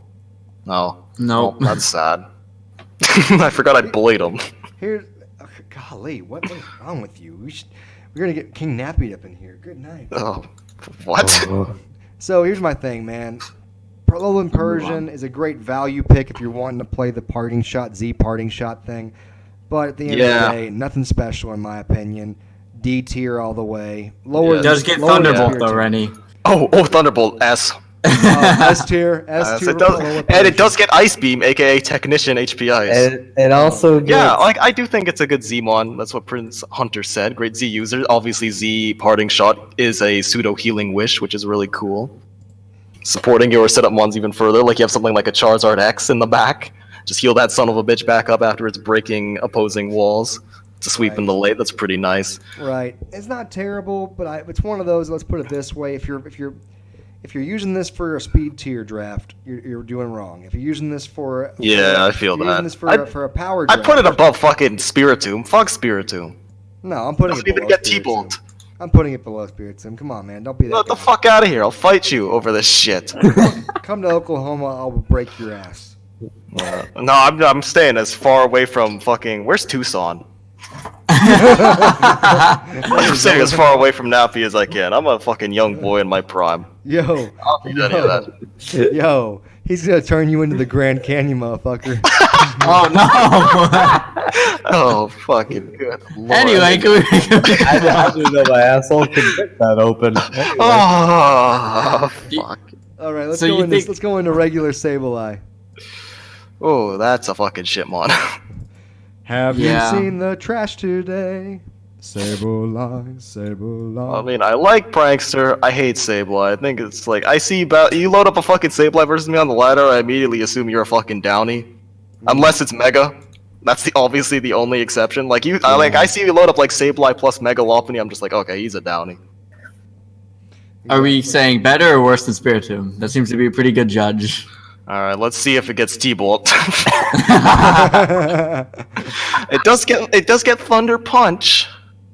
It's I don't know. It's not enough. like- though. I It's don't not know. It's enough. not Thunderbolt. So we gotta put Yeah, it it's behind like- Spiritomb.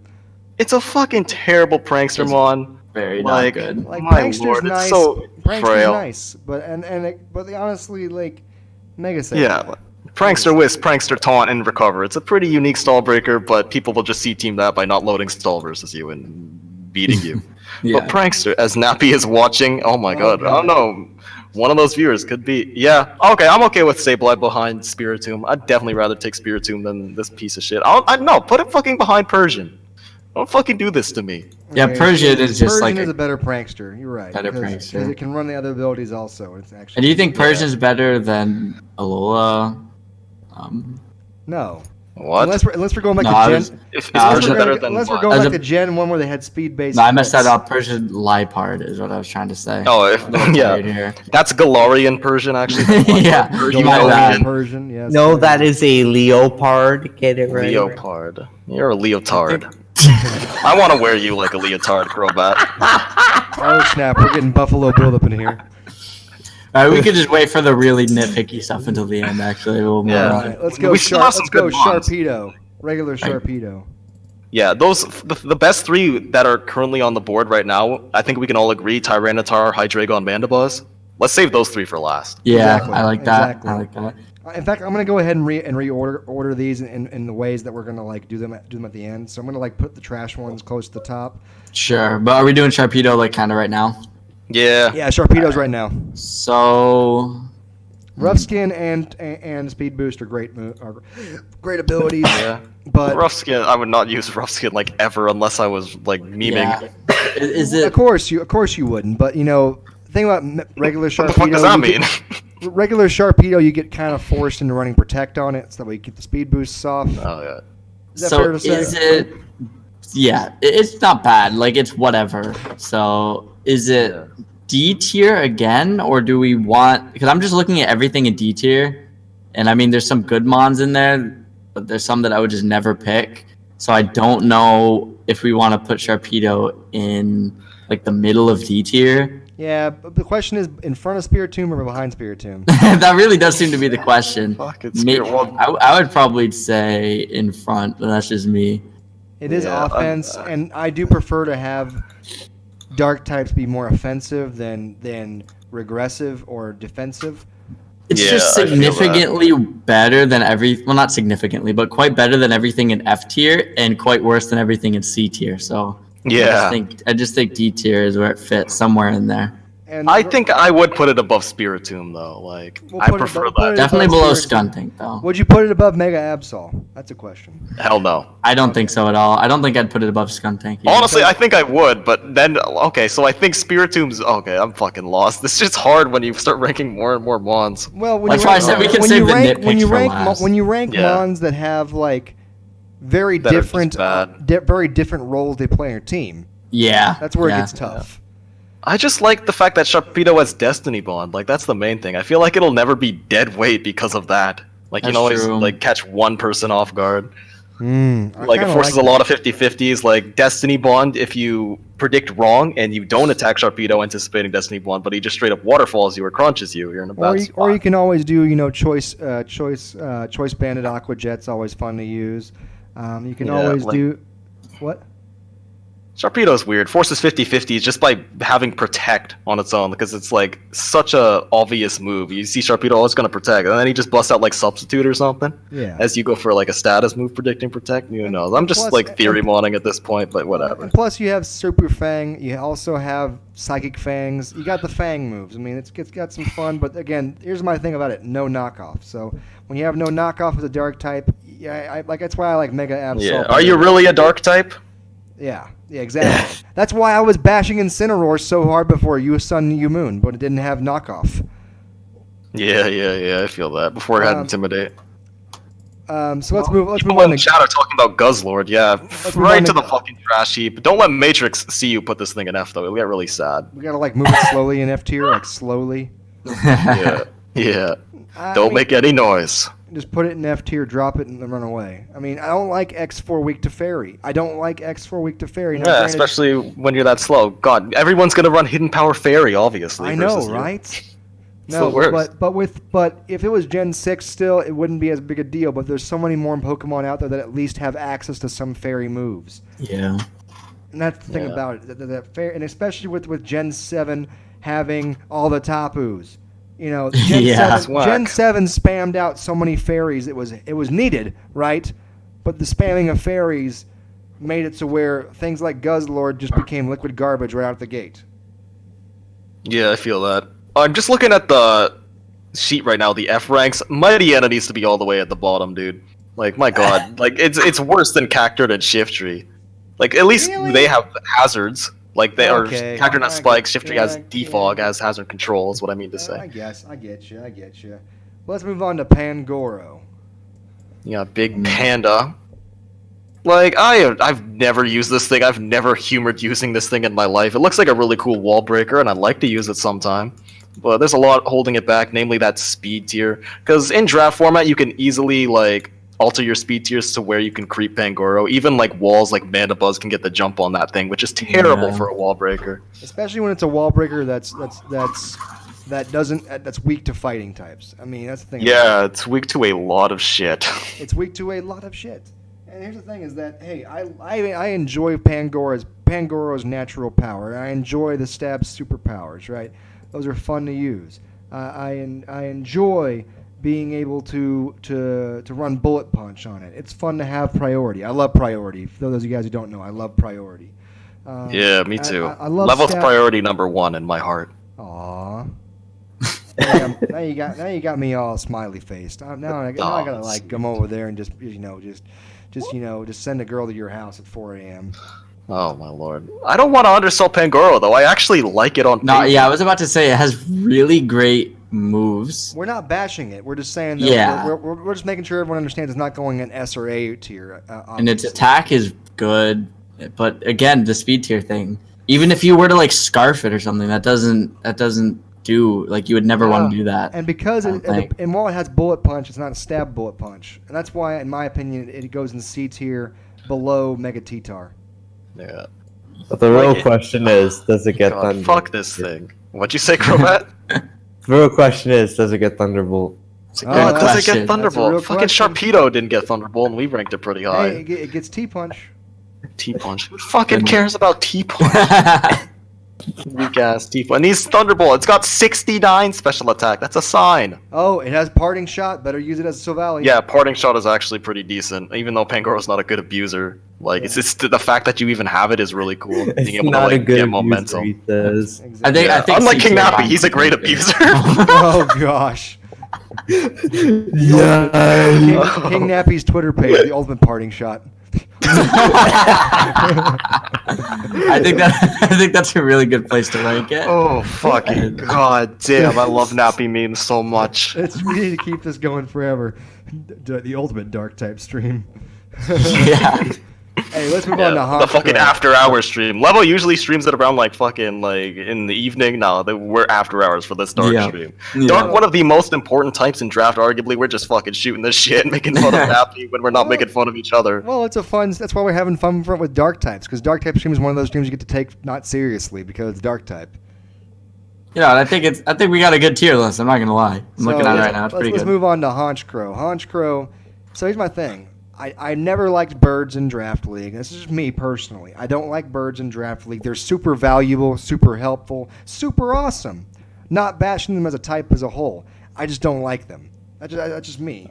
Yeah. I don't like slow birds. Okay. Birds that are slow make me sad. And this isn't terribly slow, but it's not winning any speed races. Let's put it that way. It's got that big 100 HP. What do you guys think of Honchkrow? I don't think anything about Honchkrow. I haven't thought about this Pokemon in decades. I don't think anything, but if I'm just gonna spitball, I think it's okay. It has a 125 attack stat. It's basically got this. What's funny is it has a very similar move pool. It has a very similar move pool to almost like Pangoro, but instead of being flying type. Yeah, they're both like breakers with mediocre speed tiers that when there are fast breakers everywhere in draft format that you could pick for like even roughly for the same cost as Honchkrow or something that offers more utility as a dark type like Scrafty for instance. It's like why even take Haunch? I don't know. Haunch seems more like a luxury. Like if the rest of your team is so put together, like so well put that you could fit a Honchkrow on there and not like lose out on anything else. And that's the only time I take it, which means Honchkrow's pretty bad. It's fucking great. I don't want to shit talk it because it's like I like breakers, but like I like good breakers more than Honchkrow. There's a reason why Weavile and Crocodile are in the A and S tier, and this thing is not in the A and S tier. Let's put it that way. Let's put it that way. Yeah. I'm thinking D tier. What do you guys think? Or do you want C tier alongside Pangoro? I'd put maybe bottom of C tier. Okay, let's put it behind I'm okay with bottom of C. I don't even think I would do that because Sneasel I think is better than Honchkrow. Whoa. Priority Ice is nice. Yeah, I think its niche is just more like worth noting. It's more desirable. I guess that's the word. Yeah, I'd probably put Haunch at the top of D and then move Sneasel to C. Let's do that then. We're moving Sneasel to C. Bold move, but we're moving Sneasel to C tier. Actually, it isn't that bold. Actually, it isn't that bold because Sneasel gets drafted in almost every single league with 12 teams or more. Yeah, seriously. I was about to say, it's like specifically, if we're talking about draft leagues specifically, I agree with that. Yeah. And obviously, like, that's what we're doing, so, yeah. So let's move on to Zoroark. Zoroark, scary boy. I just feel like bad players love this Pokemon. I love you too. Thank you for saying that. No, I draft Zoroark quite often because... Again, if I'm playing in a low skill league, it's very helpful. I'm being serious. Yeah, you get to be a fucking dumbass. Oh, what if I'm actually a Lando, even though I didn't intimidate you? Right. But you gotta be careful to make sure that you're not trying to mask it with a Pokemon that it's weak to something. Same thing as Zoroark. Yeah. Like the classic strategy of making Zoroark like a fighting type so you can bait psychics, stuff like that. Yeah. I think if you can use it at its peak, which is exactly what you guys are talking about, it's not the worst. Yeah, it's probably it's usually it's usually a midpoint cost or mid-tier cost. Yeah, it's got great coverage on both physical and special sides. It has a 105 speed tier, so it gives you a Pro 100 Pokemon. Stab knockoff, has nasty plot. It can win games for you and be a sweeper for you, and also cause confusion in prep. As not so much prep, but actually just during the game. Yeah, and I definitely think the speed strategy. I think the speed is really what would bring it up, like being able. Yeah, that speed tier is pretty fucking great. I would, especially for a Pokemon as low in terms of value as Zoroark tends to be. I'd put it in either top of C tier or bottom of B tier. Yeah, I don't hate Zoroark. I don't want people to think I hate Zoroark. I just hate people that use it. See, I don't know enough about it. I don't really use it. Yeah. Just personally, I have almost no experience with it, as I kind of just said. Yeah, it's got really good coverage. It's got very good coverage on the special side. Flamethrower, Sludge Bomb, Focus Blast. That's why I was going to say top of C. It has such good coverage that it can literally be any of the roles that a dark type can be. It can be the pranker, where you're just basically throwing out stupid shit like taunts, toxics. It can be a U-turner, which is be a physical user where you're just using it for scouting purposes to over and over again fool people. It can be you know what? Yeah, I would put it in B tier just because, like you said, if you use it at its peak and you're really good at being able to hide the fact, like you prep it correctly, you have the right mons to kind of disguise as and all that stuff, I think it could be really good in draft. Exactly. Yeah. And it puts people on their toes. It's one of the first things you kind of got to be aware of going in. You're already like thinking about that. Yeah. So it just adds like another layer to your gameplay during each match that you have with it. Because who knows, you might not have even brought it, but no, whatever. I love having it Or brought it alongside. out. I actually love having it alongside flying types. I like if you have it alongside a Skarmory. It's a great mon to have it alongside. It's a great mon to have it alongside Mega Venusaur. It's a great mon to have alongside, quite a few other Pokemon out there. It's versatile as hell. Even when the illusion's broken, you still got a good wall breaker in your team. Yeah, that's the main thing. That's kind of what I was getting at. It's like you can have like a whole separate mini game of you playing mind games of like with the illusion, and then if it's broken, you still have a pretty good, like a really good wall breaker and everything. So yeah, I like B tier for it. Yeah, I can agree with that.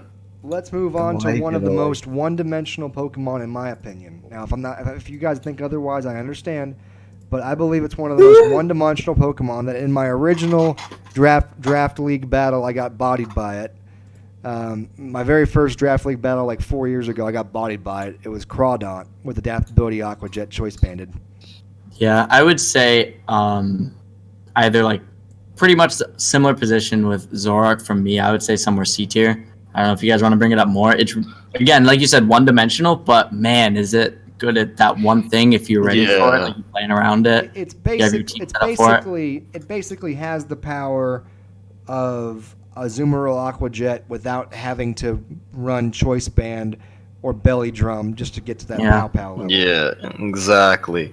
Like, God, Crawdaunt is so hard to switch into if you don't have the right Pokemon. And even then, you could surprise conventional checks like Tapu Bulu, for instance. You can put Sludge Wave on your Crawdaunt. There you go. That's a possibility. I think it's goddamn gross, but like I just don't like slow breakers that are somewhat frail, like Crawdaunt and like Pangoro and Honchkrow. I agree. I just think that the Aqua Jet helps. Yeah, Aqua Jet is what sets it exactly miles apart from those two. Like actual good, consistent priority that's boosted by setup, like Sword Stance, like incredible. If it didn't have Aqua Jet, it would be the same exact thing as Pangoro that we were talking about, and Honchkrow. It'd be like whatever. If it didn't have Aqua Jet, I would put it in like D or F tier. Yeah, exactly. But Aqua Jet brings it up so much. Yeah, SD Aqua Jet with like boosted like Life Orb or Splash Blade even is goddamn terrifying. And it forces a lot of switches, so having the ability to SD and then Aqua Jet is really good. Yeah, even Dragon Dance, which I always shit on ladder play at least. DD Crawdaunt is ridiculously bad for like OU. It has its uses depending on the matchup in draft. Like you're battling a particularly slow squad. Right. I put it in middle of C tier. What do you guys think? Or upper middle of C tier. What do you think? Yeah, I think it goes pretty good alongside Bisharp in terms of ranking. Yeah, I'd put it there. That's fine. Let's move on to a mon that I pooped on whenever it first was announced and it was first leaked all the information about it. But over time, they finally gave it knockoff to where you can finally use knockoff on it. And now that it has knockoff, I'm not as mad about it, but it's still slow. So what do you guys think of Incineroar? I genuinely know almost nothing about this Pokemon. I'm looking at it right now. I like its moveset. And obviously, it's not horrible. I think, again, we're kind of looking at the Pangoro situation of like, well, it has a good moveset, it has a good attack and everything, and good ability, but is it that much of a threat if you're ready for it? I don't know. That's up to you guys. It's really not, in my opinion.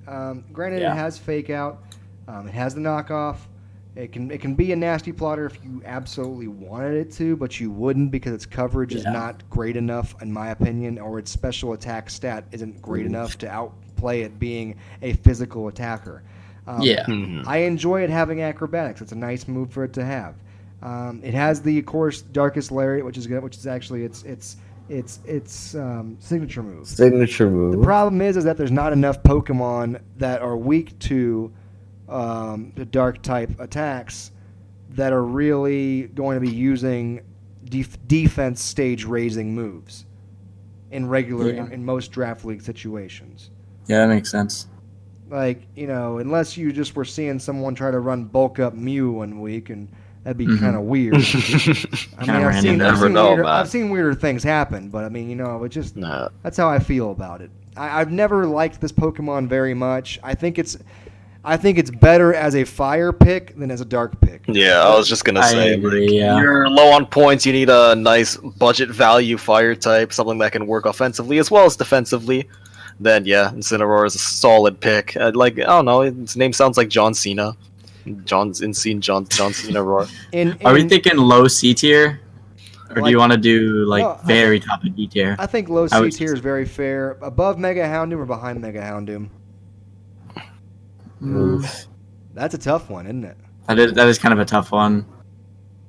I think. I think we have Houndoom right now. I'd probably put it. Shit, that's actually really tough. I don't know. I'd put it in front of Mega Houndoom because of Intimidate now.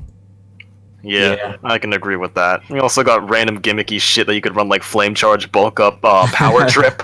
Oh God! Wild shit. All right, now we're left with the 3 bad boys. The 3 ugly ducklings that will make you just cry a little bit. We got our first boy up, Mandibuzz. Man, that thing is a whole. It is fat as fuck. It is so annoying. It's so honestly annoying. so great, dude. It's so good at what it does. God. I like it a lot more than Umbreon, which says a lot because we have Umbreon like really high. Like I just think utility in the form of defog, like a wall that has actually got a good speed tier is fucking great. My God, like I mean, good speed tier relatively speaking. For walls, of course. Well, yeah, and 75 to 85 is generally a great speed tier for a wall. Definitely. Yeah, like being able to taunt those slower mons, like we were just talking about, like Pangoro, what have you, before they can potentially start boosting, is very, very nice to have on a Pokemon like this. Absolutely. My lord. But not only that, like Mandibuzz has a great, it has its ability. Big Pex is very nice. It can be an overcoater. So, like, let's say that you got a Sand Setter on your team, or in a low one Ninetales, that overcoat can help you deal with switching into your own sandstorms or your own ice storms. It's very nice, and it's got the nice bulk. It has the ability to use Roost, which again can remove its flying type if you're trying to predict an electric move coming at you or something like that. Yeah, it's very helpful. It's very helpful. Yeah, I think it gels better on most teams compared to Umbreon because it's not as I don't want to say it's not as passive because it's pretty much just as passive. Like they both rely on foul play as their main means of attacking, but Mandibuzz does have utility that fits on more teams better than Umbreon, which is pretty limited because it only has like Toxic and Curse Pass, whereas Mandibuzz has U-Turn, which is very good. Even though Umbreon has Baton Pass, so like depending on the rules of your league, you might not be able to use that. U-Turn's really nice. Tailwind is really cool as well. Niche option you could run. Like, I just like Mandibuzz a lot. I definitely think it's better than Umbreon. I'm with you on that. You guys say that, but I mean, Umbreon, remember, is a cleric. And that's a very true. That's a very valuable thing to have on your team. And especially being you guys understand, it's a wall cleric.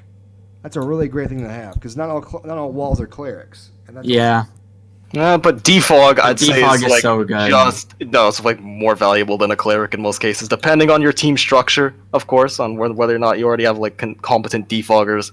I'd just rather Mandibuzz like 9 times out of 10. Maybe that's just my playstyle. I just think Mandibuzz is better. So you're putting. We're gonna be here for a fucking while, aren't we? So you want. See, I agree.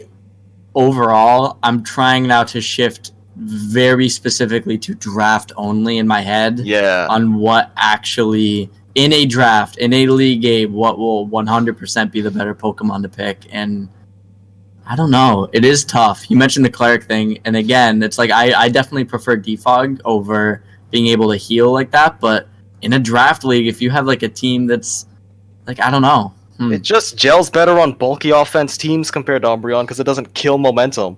Like, there's still plenty of mons that could use Umbreon as setup fodder, whereas Mandibuzz can whirlwind shit out. Like, once again, outspeed shit when taunted. I think the speed tier with defog, I would say better than Umbreon. That's just me. I don't want to like be the decider here. Let's put it in A tier then, because it does have it does have reliable recovery. It can defog. It is weak to rocks, but it can heal itself reliably, and also can remove the rocks. Umbreon cannot remove rocks. Like, I still wouldn't be against Umbreon being above it. I don't really care. I'd say that like 1-to-1. It entirely depends on the rest of your team. Let's put them right next to other in A tier because they are great utility picks. 100%. And they're All and, right. and both of them aren't expensive. Yeah, I agree. Now this is where it gets kind of tricky with these last two. We have Tyranitar and Hydreigon, and both of them great mons, great utility, great options. Both super expensive in most leagues. What do you say? Yeah.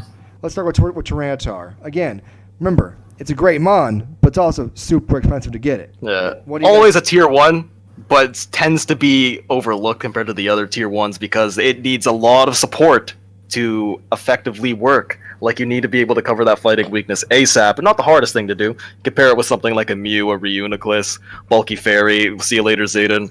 That's a good fighting resist right there, Zayden's big belly. The Guzzler. But, yeah, like, as much as I love Tyranitar, I just don't really like it in draft format. It's got the killer combination of slow speed and a quad weakness. Like, that always turns me off.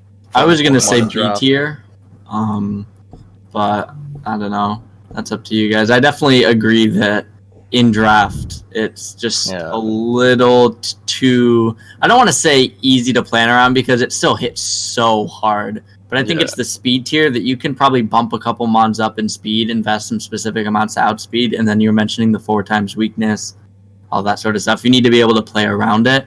And hey, if you have like a sand team, like Tyranitar and all that stuff that we were mentioning earlier in the Mega Tyranitar conversation, like Tyranitar can be great.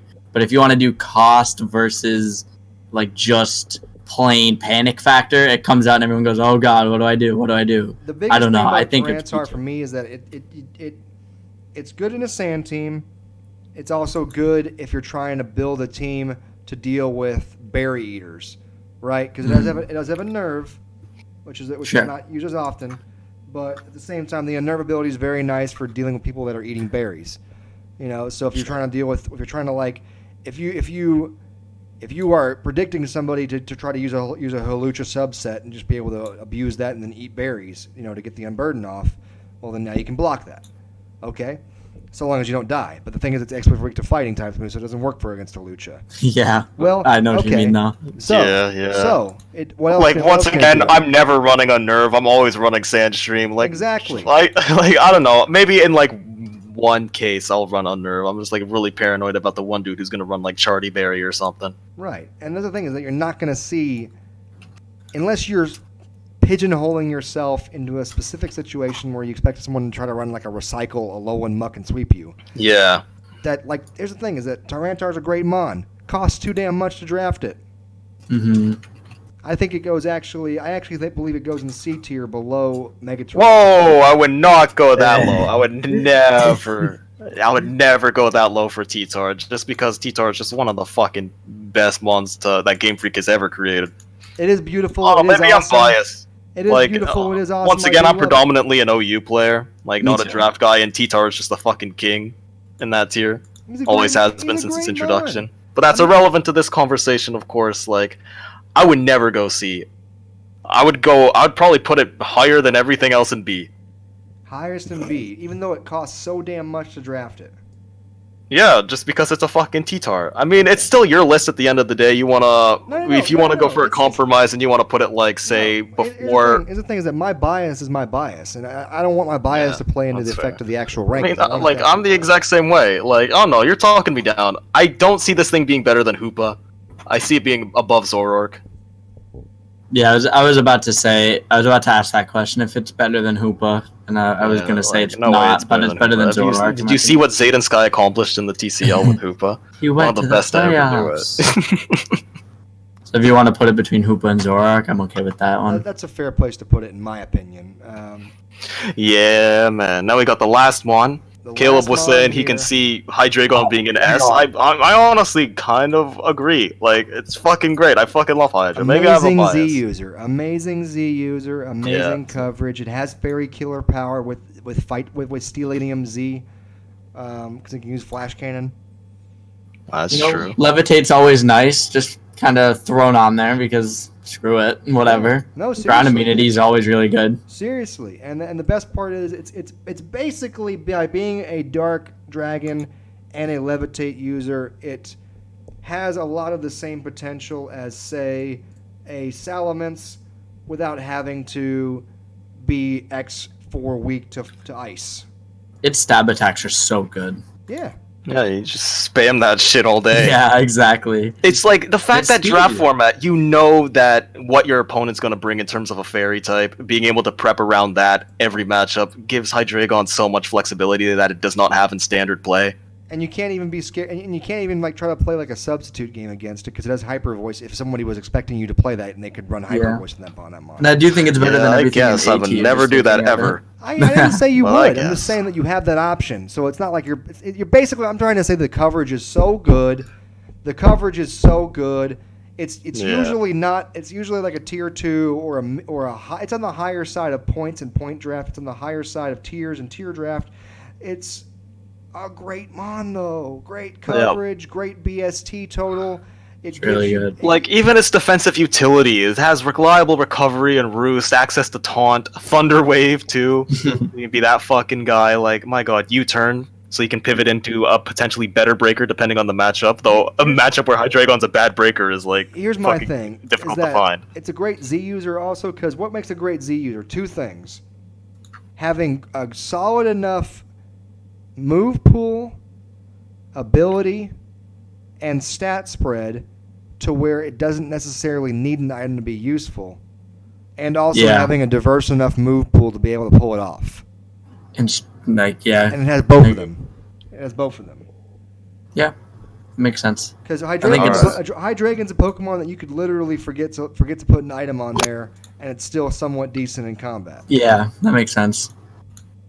I like it at bottom of S tier. I think it's a good spot for it because it's definitely better than everything in A tier. That's how I try to rank these: is just look at the Pokemon in A tier and think about it. And Like, how likely am I to draft this myself? Like, that's what I've been thinking. Now, Yeah. granted, I've never drafted Hydreigon. I've never drafted, Mandibuzz, but I know what their values are. And they're very Yeah. helpful. If you've fought them before, you've seen them in action, you've seen good players use them, more importantly, against other good players.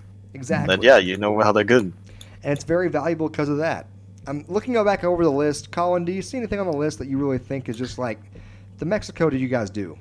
Yeah, I kind of showed up late. I missed like probably half of it, but though I've been looking at it the whole time. I definitely agree with. Can you re-explain Sneasel? I understand that it's good. I just wanted to know like the points, like the good parts of it. let's that you guys Sneasel. wanted to point out. Alright. Now we can have a real conversation about Sneasel. Again, great, amazing speed tier at 115. So it's a great, cheap speed Pokemon, right? You get- That's true. It is really cheap all the time. and That it's makes and, sense. and you know it's a Pokemon that, granted, you usually would normally you'd probably either run a choice band on it or you're gonna run Eviolite. Probably it's one of the two things you're gonna want to do. Yeah. Right? But it also, again, if you really wanted to be a douche, you could play pickpocket games. If you really want to be a douche, you can run the fake op knockoff. But I mean, again, priority access. I love priority. Randy likes priority. We love Ice Shard. Ice Shard's a great move. Ice Shard is a great Hell yeah. is a great pick off move. Big Ice Shard guys. I'm the 11 all. Big Ice Shard guys. Yeah. I mean, No, I like this. I like the tier list a lot. Yeah. and that's why we have Sneasel so high. Because also, Sneasel usually costs you nothing to draft it. Yeah, that's something that's important to mention is that it's going to be really cheap. Now that makes a lot of sense to me because I've seen it used successfully, not exactly in OU, but like in spots surrounding OU and UU Pokemon. You're like, oh, Sneasel's here, okay, and then it's not as you just think it's bad because it's not a fully evolved Pokemon, but no, it's pretty decent for what it does, and I can see it being pretty good in draft. I've never seen it drafted. Well, I guess that's kind of a lie, but I've never been in a league where it's been drafted. I don't play a lot of draft, but I can totally see the upsides to it. It gets drafted, Especially so cheap. In most leagues that have 16 or more, it gets drafted quite more often than you. That might makes expect. sense. In 10 teams or in 12, 10-team leagues, not very often, but 16 or higher, pretty much always a draft.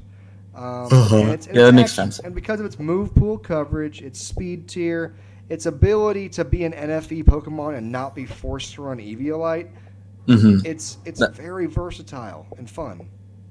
Makes sense to me. And again, Yeah, I like this it tier costs list. you nothing to actually put it on your roster. Yeah. That's the big thing about it, in my opinion. These are big facts. Sneasel, one fucking awesome son of a bitch. He really is. You know, is he gonna How be? about you, Zayden? What are you? Do you see anything in the tier, Zayden, that you disagree with? Yeah. All right. All right. Then, gents, good input. I think we have a great tier list here. I'm excited about it. Gents and Gentiles, as you can see right here, S tier we have Greninja only if Protean is allowed in your league. Otherwise, it's gonna be like a C or a B tier. We have Mega Sableye, Crocodile. We have Hydreigon in the S tier, rounding things off. A tier, we have Weavile, Mandibuzz, Umbreon, Alolan Muck, Mega Gyarados. B tier, Mega Sharpedo, Scrafty. We have Hoopa Unbound, Tyranitar, Zoroark. We have Drapion in C tier, Crawdaunt, Bisharp, Mega Cheetar, Pangoro, Incineroar, Mega Houndoom, and Sneasel. D tier, we have Honchkrow, Mega Absol, Skuntank, Sharpedo, Spiritomb, Alolan Persian, Sableye, Liepard, and Houndoom regular. Also in the F tier, we have Murkrow, Guzzlord, Alolan Raichu, Absol, Malamar, Cacturn, Shiftry, and Mightyena. Very dead last. Gents, this has been a fun. This has been a fun stream. I enjoyed it. Thank you for hopping on here and being the lovable bastards that you are. Rennie T, Crazy Oh, hell yeah, hell yeah. Zayden Sky, Crobat Hat Gaming, Doug Dimmadome over the Dale Dimmadome, and of course, the ultimate bastard himself, Matrix, aka Bacon Breath 48. Holy shit, dude! Just bully Matrix in the stream. This is well, it's either Matrix didn't fucking harass people. Matrix didn't start a pedophile ring. He didn't deserve this. Yeah, Nappy, you bastard. Oh yeah, this is a it fucking was The ultimate it was fun to be pairing on the shot. stream with you. I just at some point you guys went over my head, and I didn't think I could contribute anything else. But that first part where you guys were helping me out, kind of understanding the original dark types, I appreciate that. Of course. Yeah, dude, of course, anytime. Man, I'd be more than happy to hop on the next type stream whenever that's gonna be. I have no idea how this even came about. We were talking about an NBA player's dick, and we're just like, yo, we should talk about dark types on Levanon's channel. Yeah, that's what happened. Double dark We were type. talking about Serge Ibaka's 19-inch penis, and somehow it turned into a stream. I love this. Yeah. Oh wait, did they? It was a hell of a lot of fun. I loved listening to you guys If you're about just to ask if talking about Toronto shit ran, like then yes, they did. definitely something anyone who's aspiring to make like a mono, especially a mono dark type team on that Showdown mono thing, I want to listen to this for sure. Oh, thanks, man. Anyway, guys, we're going to hop off the stream here officially. We can still talk in our chat, obviously, but the stream is officially closing. Thank you, gents and gentiles, all out there for helping us rank the best dark types. I hope that you learned something. I sure as heck didn't. No, I'm kidding around. I had an absolute blast. This was awesome. Again, make sure to thank Zayden Sky, Rennie T, Casey Collin Pro, Pimp Kane Sauce, Blazing Arcanine, Michael Jackson, make sure to aka Bacon King 48, and always make sure to go. And Crobat! Crobat, bro! Crobat Hat Gaming, aka Pimp Kane. He's the Pimp King, of course.